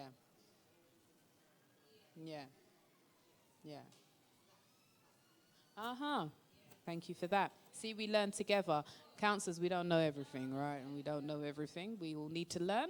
We will learn till the day we die. Quick to get angry. Oh, Lord, yes, I was the one. Anybody who knows me from back in the day would say, Kelly was the first one to be jumping up, ready to fight. Real talk.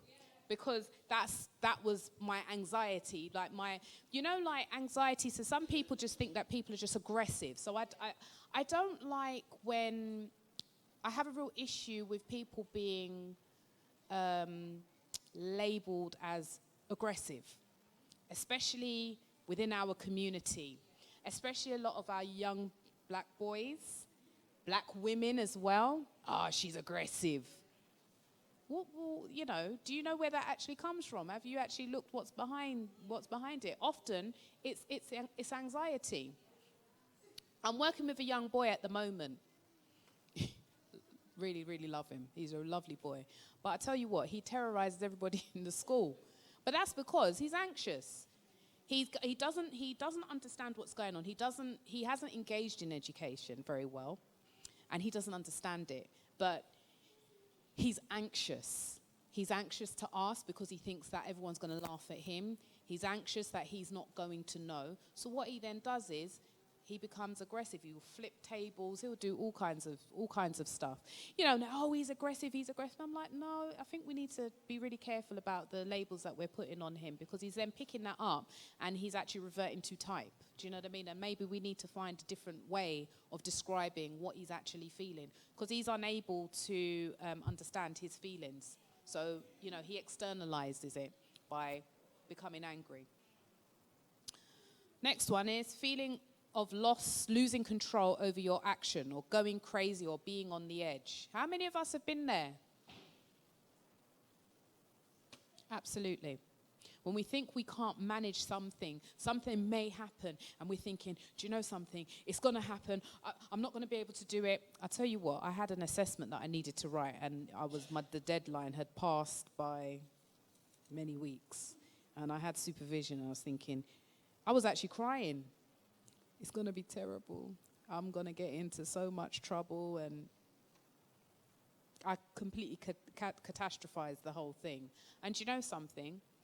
It was nothing like that. So it just goes to show how we can lose control very, very quickly over things. A sense of dread. Detached from the environment.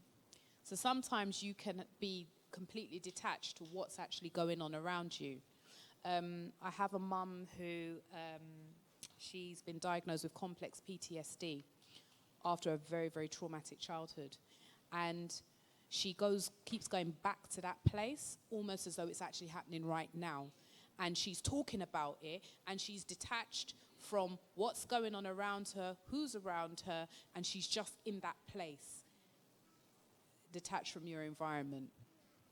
Unable to relax, constantly tense, and I didn't realize how tense I was until I started to do some yoga. Did some Bikram yoga last year. Wonderful. Everybody should give it a try. And the stretches and poses, I thought yoga's easy, man. You know, you just bend. No. You really get to understand where your tensions are in your body when doing yoga. And I was really, really tense. So, and you don't realize it, because if you're always living in a heightened state, you don't know what it's like to relax. When you relax, you think something's wrong because you're not used to it, yeah? So behavioral, avoidance. I can be queen of that. I can avoid all day long. Withdrawal, compulsive acts. So that could be very similar to OCD, some OCD tendencies. I like cleaning, you know, or some people like checking doors. Maybe if they left the door open once, so forever now they're checking doors, you know, it becomes an anxious thing. Heightened alertness, you know, it's almost like that meerkat, you know, always heightened, thinking that something is going to happen. Overwhelming desire to seek reassurance from others. You constantly need somebody with you to kind of reassure you that it's going to be okay, because you're unable to self-soothe, and that can also often come from childhood. If your parents were unable to give you the tools to learn how to soothe yourself, not all the time, but to soothe yourself in certain situations, then you may have learned that I can't do it by myself, so I have to have somebody to help me to do it.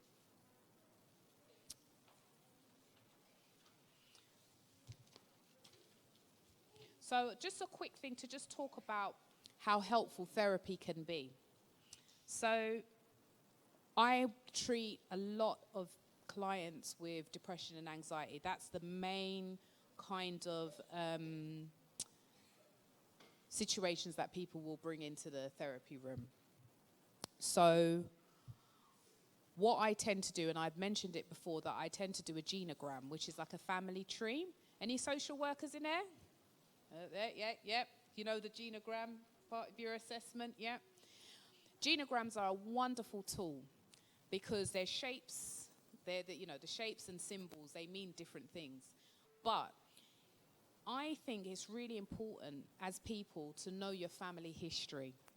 Obviously, there are cases where people are unable to know their family history, because your family history can often tell you a lot about what's going on for you right now.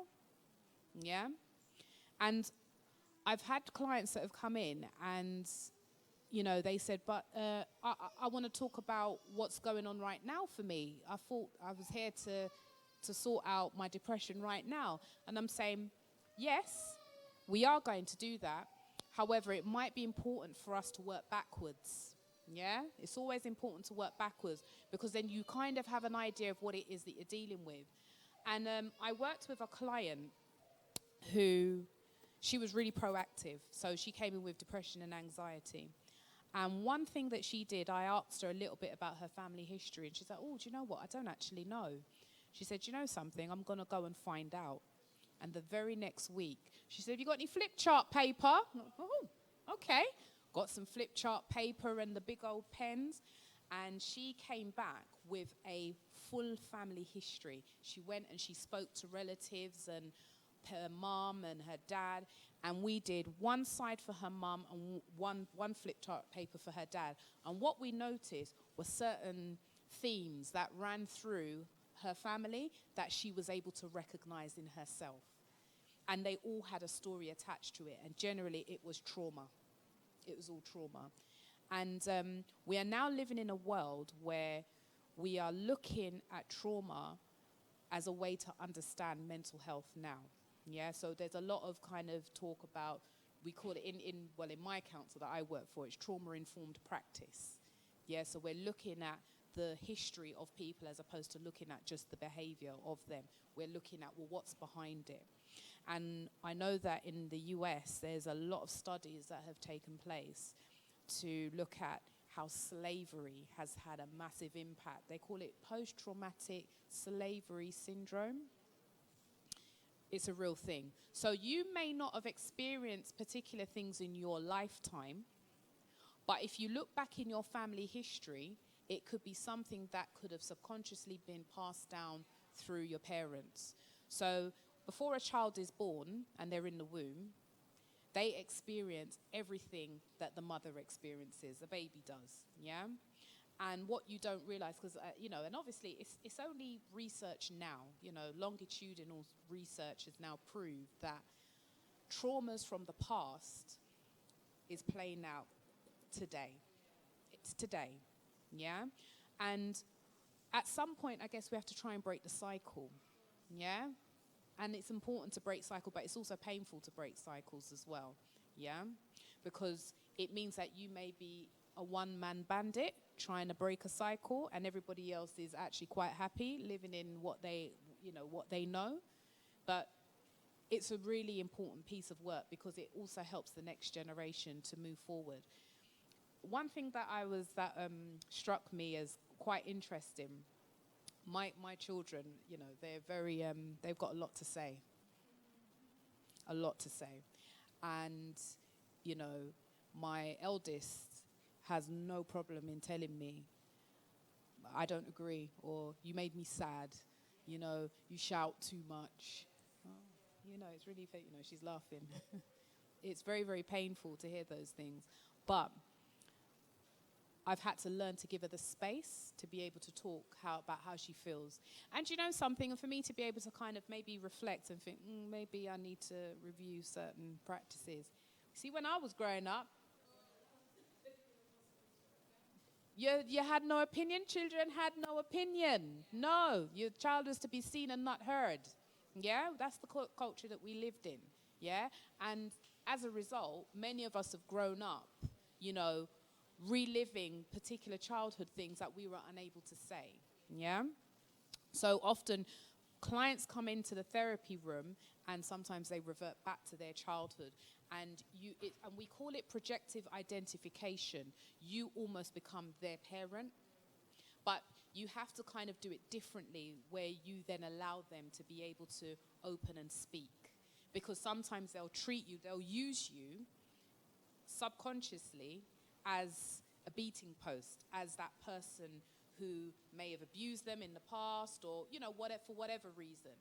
And as a therapist, you have to tune into that very quickly, but you also have to be grounded to make sure that you handle it right. Because if you don't, and you get pulled along with the current, you can possibly re-traumatize somebody.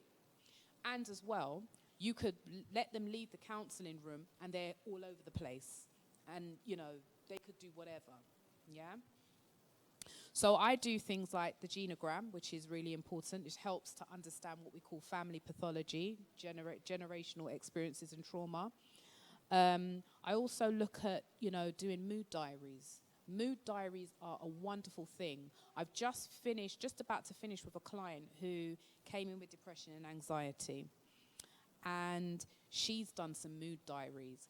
And what that has been able to help us look at was, when does the low mood happen? What's the trigger behind it? What happened before you went into that low mood? And once we're able to kind of work on what triggered that particular experience or that low mood, you are then able to think about, what can we do to maybe manage that differently so that it reduces that low mood. It may not eradicate it totally, but you have the tools in order to manage it more effectively. So you allow it to filter through and pass. And then it may last a day as opposed to a week or 3 days. Do you know what I mean? So that is really, really good. Even just on your own, you know what I mean? Doing a mood diary for a week and seeing what your week is like and seeing what was going on for you during that week might be really, really a real helpful tool for you to use. We look at affirmations. I love affirmations. So affirmations is a really good thing to use as a way of trying to help channel those thoughts, maybe to make it more positive. But that takes time, because often you don't believe what it is that you're saying. But they say if you say the same thing, or you change a habit and you do it consistently for 30 days or something like that. How many days? 21 days, hey, see? Then it becomes a habit. It becomes a way of being. So we look at those things as well. So these are just some of the things that we kind of look at in therapy. But also as well, it's really important to have a support network around you. Some people in therapy need a support network around them when they're trying to look at their depression, look at their anxiety. They want to make a change. It can be very destabilizing. So as a therapist, I need to be grounded to be able to contain them. But also when they then leave the counseling room, everybody needs to take responsibility for themselves, which is why I say self-care. Maybe looking at a support network of people who you can be accountable to each other. So it means that you may be able to hear things that you may not want to hear, but also when you are in crisis, you've got people to hold you up so you're not alone, yeah? And who are not going to run away, who are not scared of, seeing the ugly in all of us. And also some books. So I brought along some books that we can look at the end. If people want to take pictures, they can be really helpful. Maybe things like group therapy, art therapy, dance therapy. There's lots of different therapies, or, exercising like yoga. So there's lots of different things that can be done to help along the journey of trying to work with the depression or the anxiety.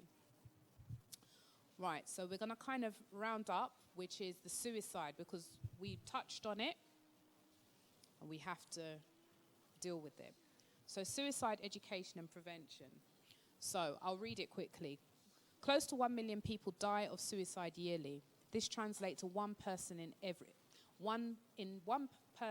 every 30 seconds. So that's a lot, yeah? And there's been a lot of some celebrity kind of suicides recently, which is very sad. For every one complete suicide, 20 or more people would have attempted suicide. And in 2015, suicide was the second leading cause of death globally. Suicide is a global problem. In 2015, suicide was the second leading cause of death globally. So that's a lot, yeah? It's a massive amount. So it just goes to show in terms of mental health, yeah? Suicide is a global problem that occurs in all forms of cultures, society, both affluent and poor, yeah? So One of the ways and how we can manage and support people that are suicidal. These are the myths. Let me just quickly look at the myths, because there are people that think that there are myths, that people who are suicidal won't really do it. They're just bluffing. Or talking about suicide may give somebody an idea. If a person is determined to kill him or herself, nothing's going to stop them. People who commit suicide are those who are unwilling to seek help. Considering suicide means that one is not strong-willed. Yeah? We have to, pardon? You hear that a lot? Yeah. We have to do away with that. Attention seeking, yes.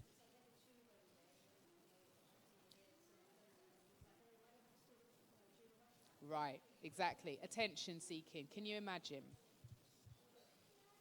So what we need to look at is, how do we support somebody who is suicidal?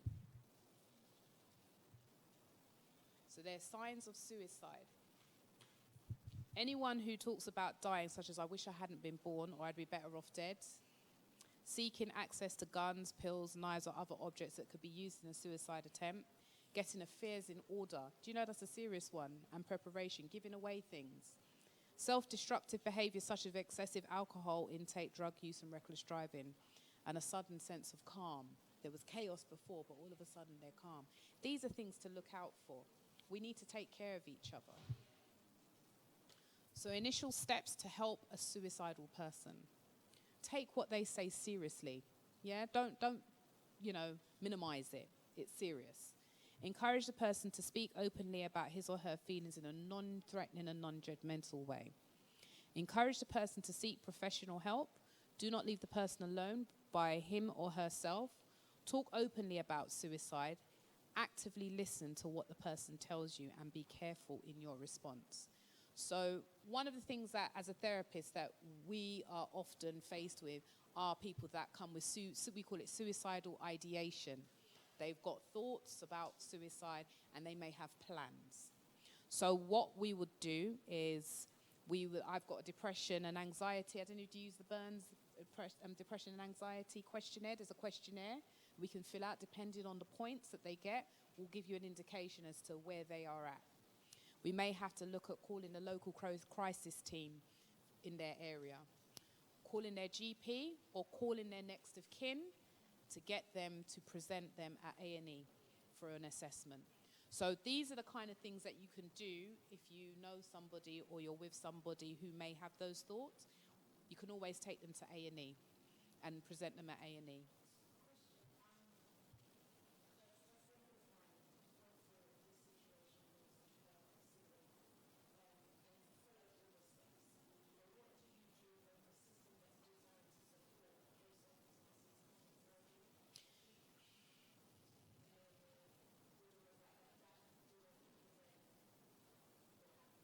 Okay.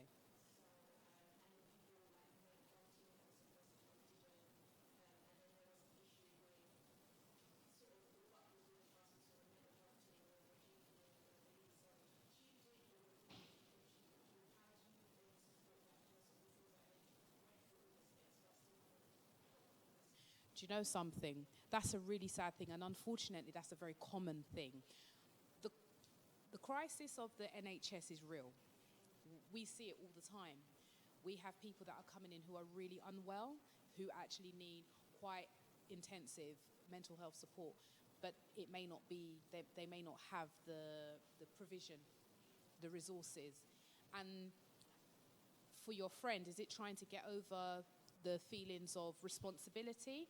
There's nothing more that unfortunately she could have done, because if you've gone through all the proper channels and the professionals who you would look to for support aren't able to kind of take responsibility, we have to, there comes a point in time where we have to just relinquish that responsibility, that you did as much as you possibly could do, but ultimately there was nothing more that could have been done. Do you know what I mean? And that's a really difficult thing, but unfortunately that is the truth, because often sometimes people present at A&E and they have their 72-hour assessment and they're let back out into the streets, do you know what I mean, to go and calm themselves again.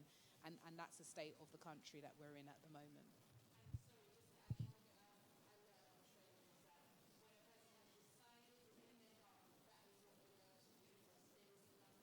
Yeah.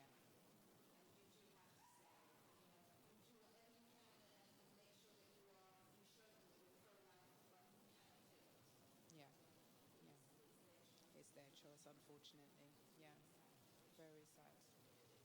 So, yes, this is the end of my presentation.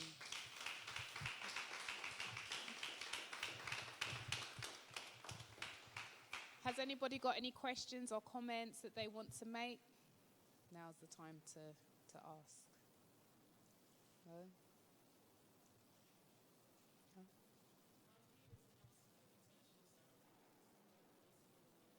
Mm.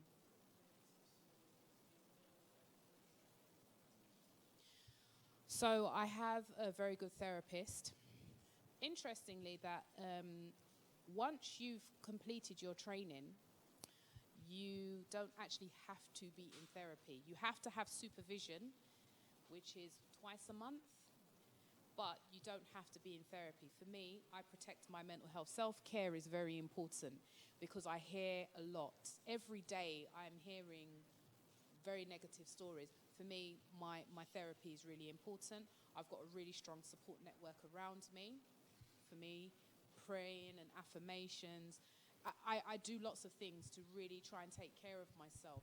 I need to get back onto the yoga because that was really, really helpful. But finding things that I really enjoy doing for me to help me to de-stress is really important. Anybody else got anything? No? At the back. This makes it look a bit. I don't think it will.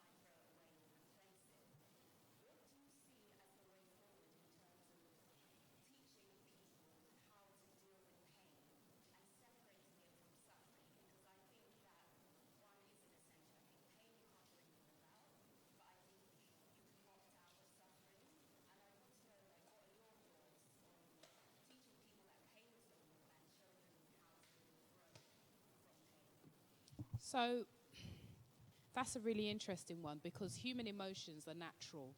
Anger is normal, sadness is normal, happiness is normal. Everything is it's normal, but it's about, it's about balance.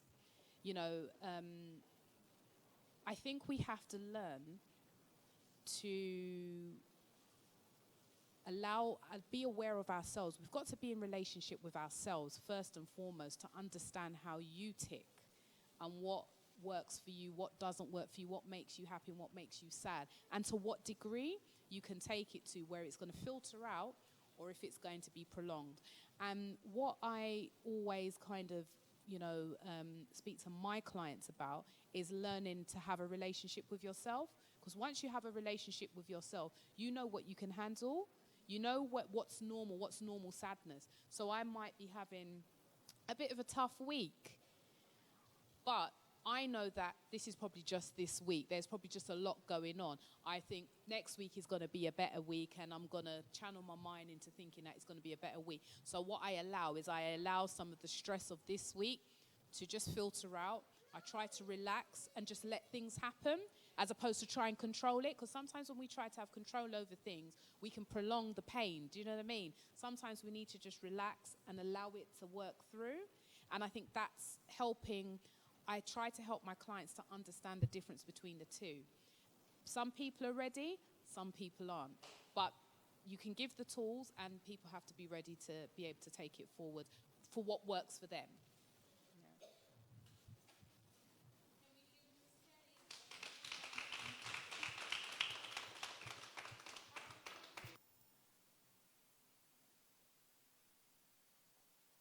Kelly?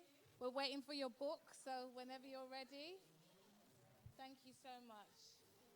So I hope you're still with us. You're still awake. We have one more speaker who's going to speak very briefly to you about an amazing book she's written. We chuckled about our titles of the book. She's also written a book on peace. Can we be upstanding and just clap for Miss Sheila Daibo? Miss Sheila Daibo.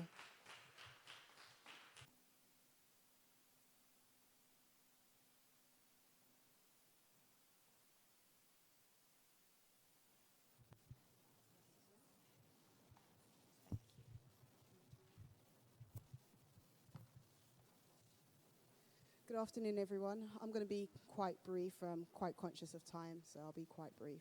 And plus, I'm nervous, just like everyone else, so I'm going to do this quite quickly. Just a brief introduction about myself.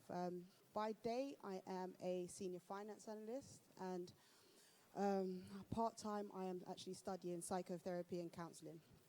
I'm also a mental health first aider and coach, and I've also published this book, Broken Back to Peace. I guess peace is a big topic around here. Everyone is looking for it. So I've also published this book. Some at the back, small plug. So I know finance and therapy are kind of like poles apart. And how can a finance analyst now want to start studying psychotherapy and counseling? But I guess looking back at myself, I've always kind of thought, what am I actually passionate about? Growing up in an African household, you get, well, you know, I've got 3 sisters, 2 sitting in the back there.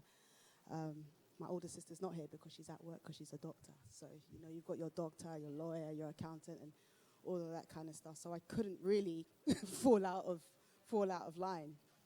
And so I've been on a journey for many, many years, kind of like thinking, what is my purpose? What am I passionate about?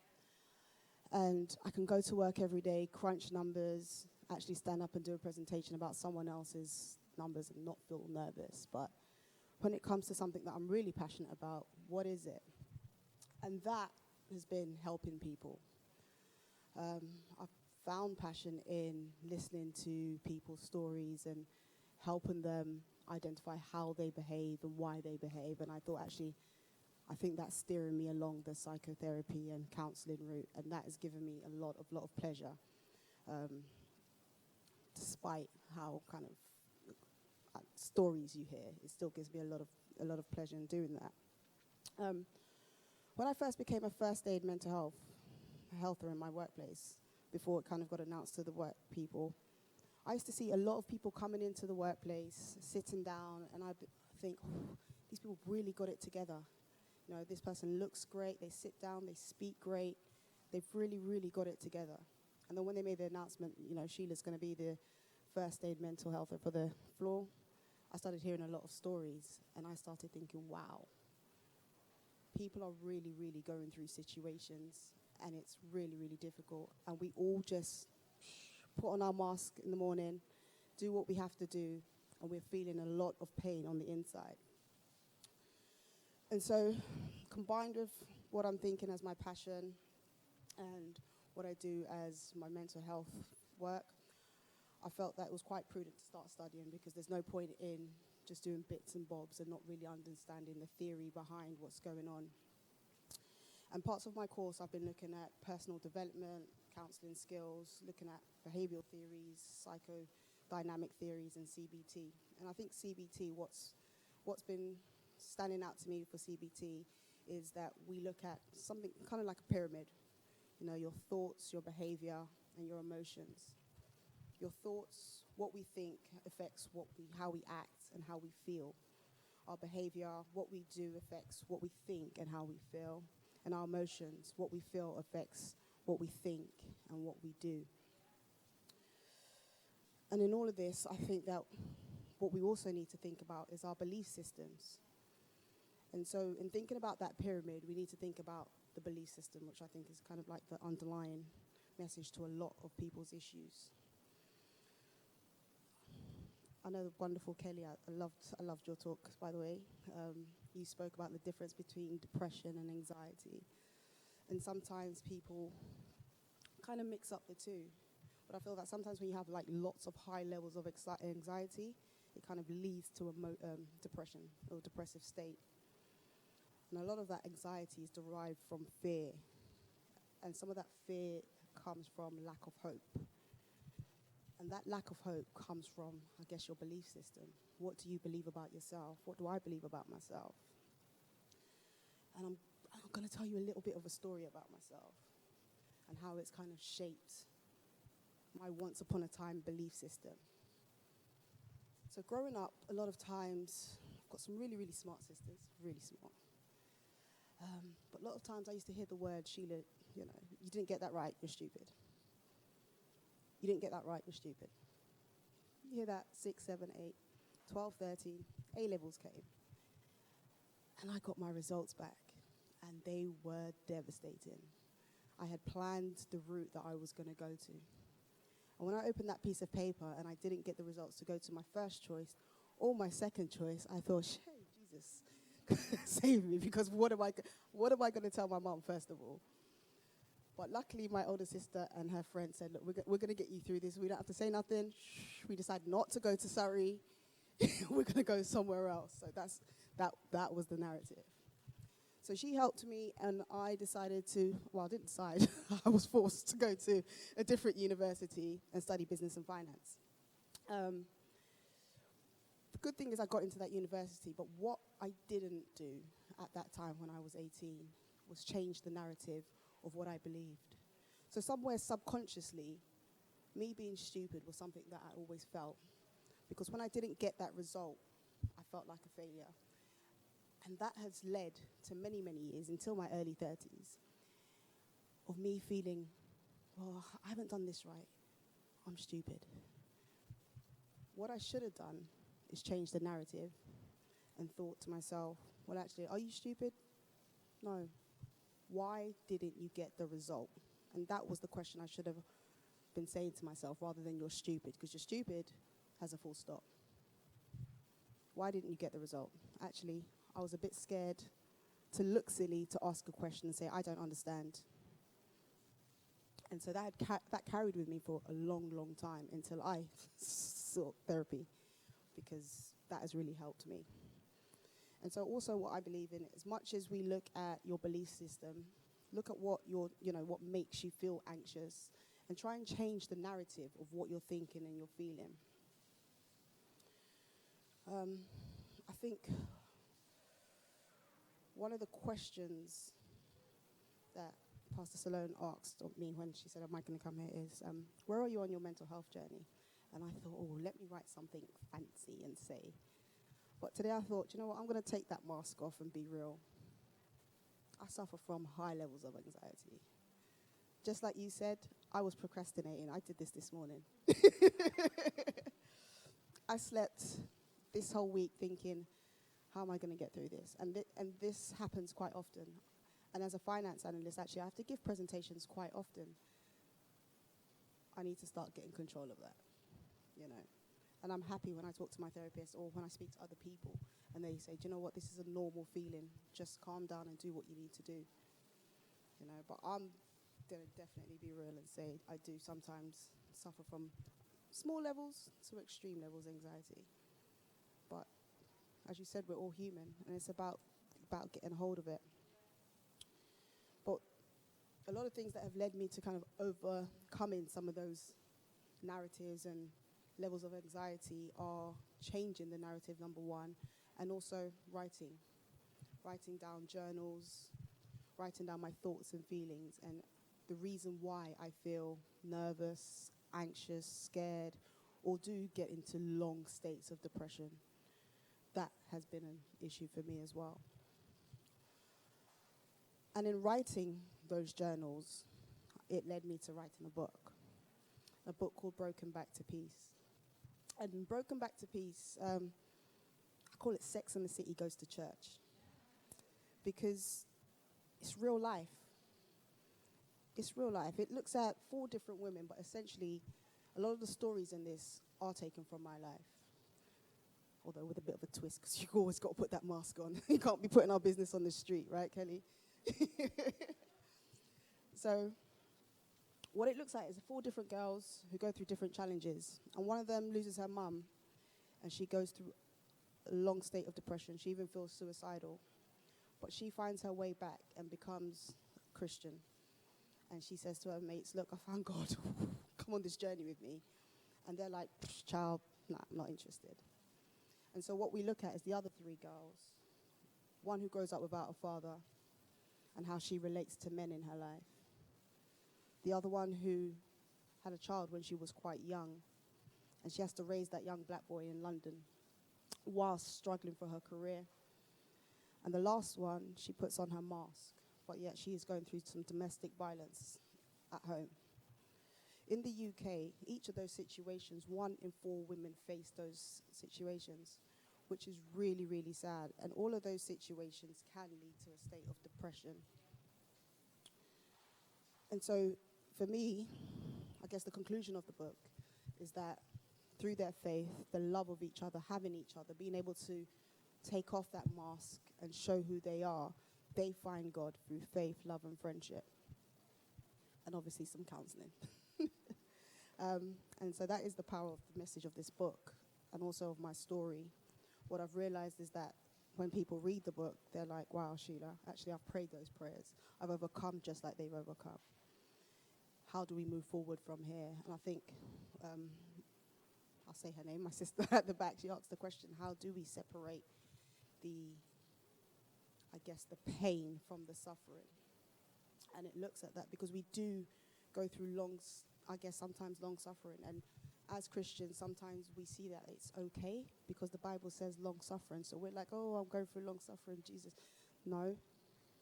No. It doesn't always have to be that way. And I think Pastor Selone and Kelly have beautifully spoken earlier on today about seeking help.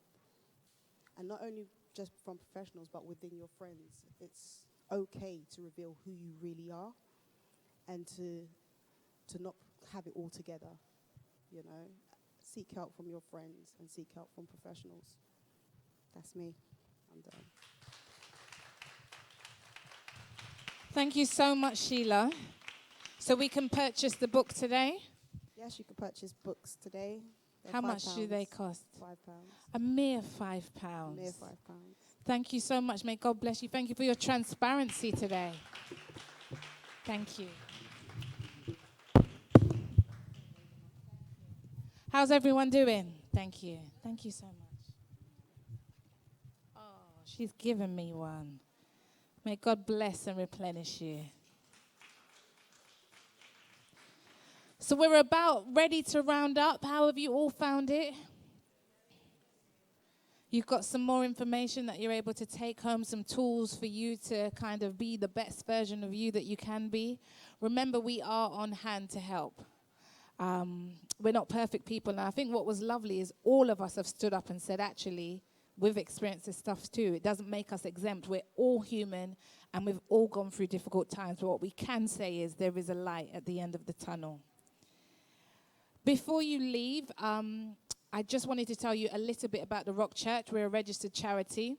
If you don't have this magazine, do take one home. It tells you a lot about the life of the church, all the things we have going on.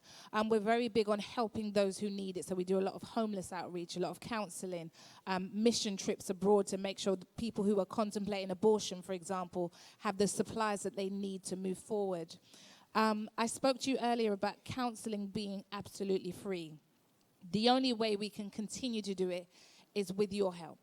So I would urge you today, if you can, if you will, if the heart is willing, if you could actually donate towards the cause and towards this event today, which was put on free of charge by the Rock Church. Can we have a round of applause? All of our speakers have come and have not charged us. They've come just to share their experience and to pour into you. So we'll give you a few moments to fill this in. You can also give online, www.trclondon.com/giving. And if you pick counselling from the drop-down menu, that would be perfect. Please do gift aid your donations. If you do fill in the envelope, please fill in absolutely everything. The CV2 code, the full postal address. If you don't, we won't be able to process it.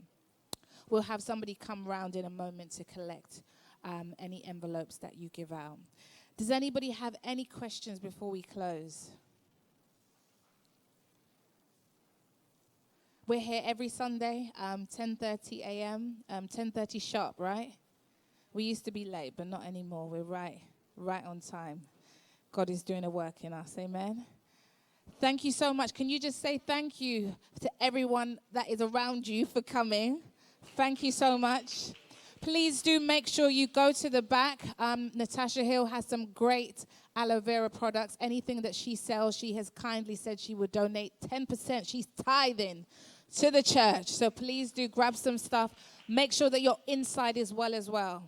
Aloe vera is good. It keeps it all flowing nicely. All right? You don't need all that medication. Just drink some aloes. Also, Sheila Diber, she has her amazing book at the back.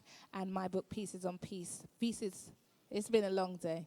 The peace book is at the back. And also, I need some peace. Can you give me some peace tonight? Can I sleep? Can I go home and be on sleeping duties? Kind of. Okay, we'll see. We're going to fight over who gets peace tonight. But we'll be here. Thank you so much for coming. God bless you all. Do you have a question for me?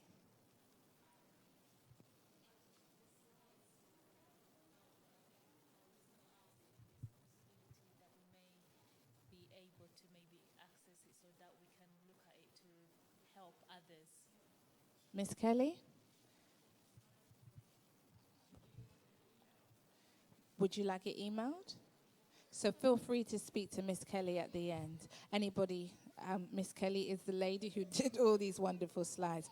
Thank you guys so much. God bless you. Enjoy the rest of your day. Thank you, live stream. God bless you.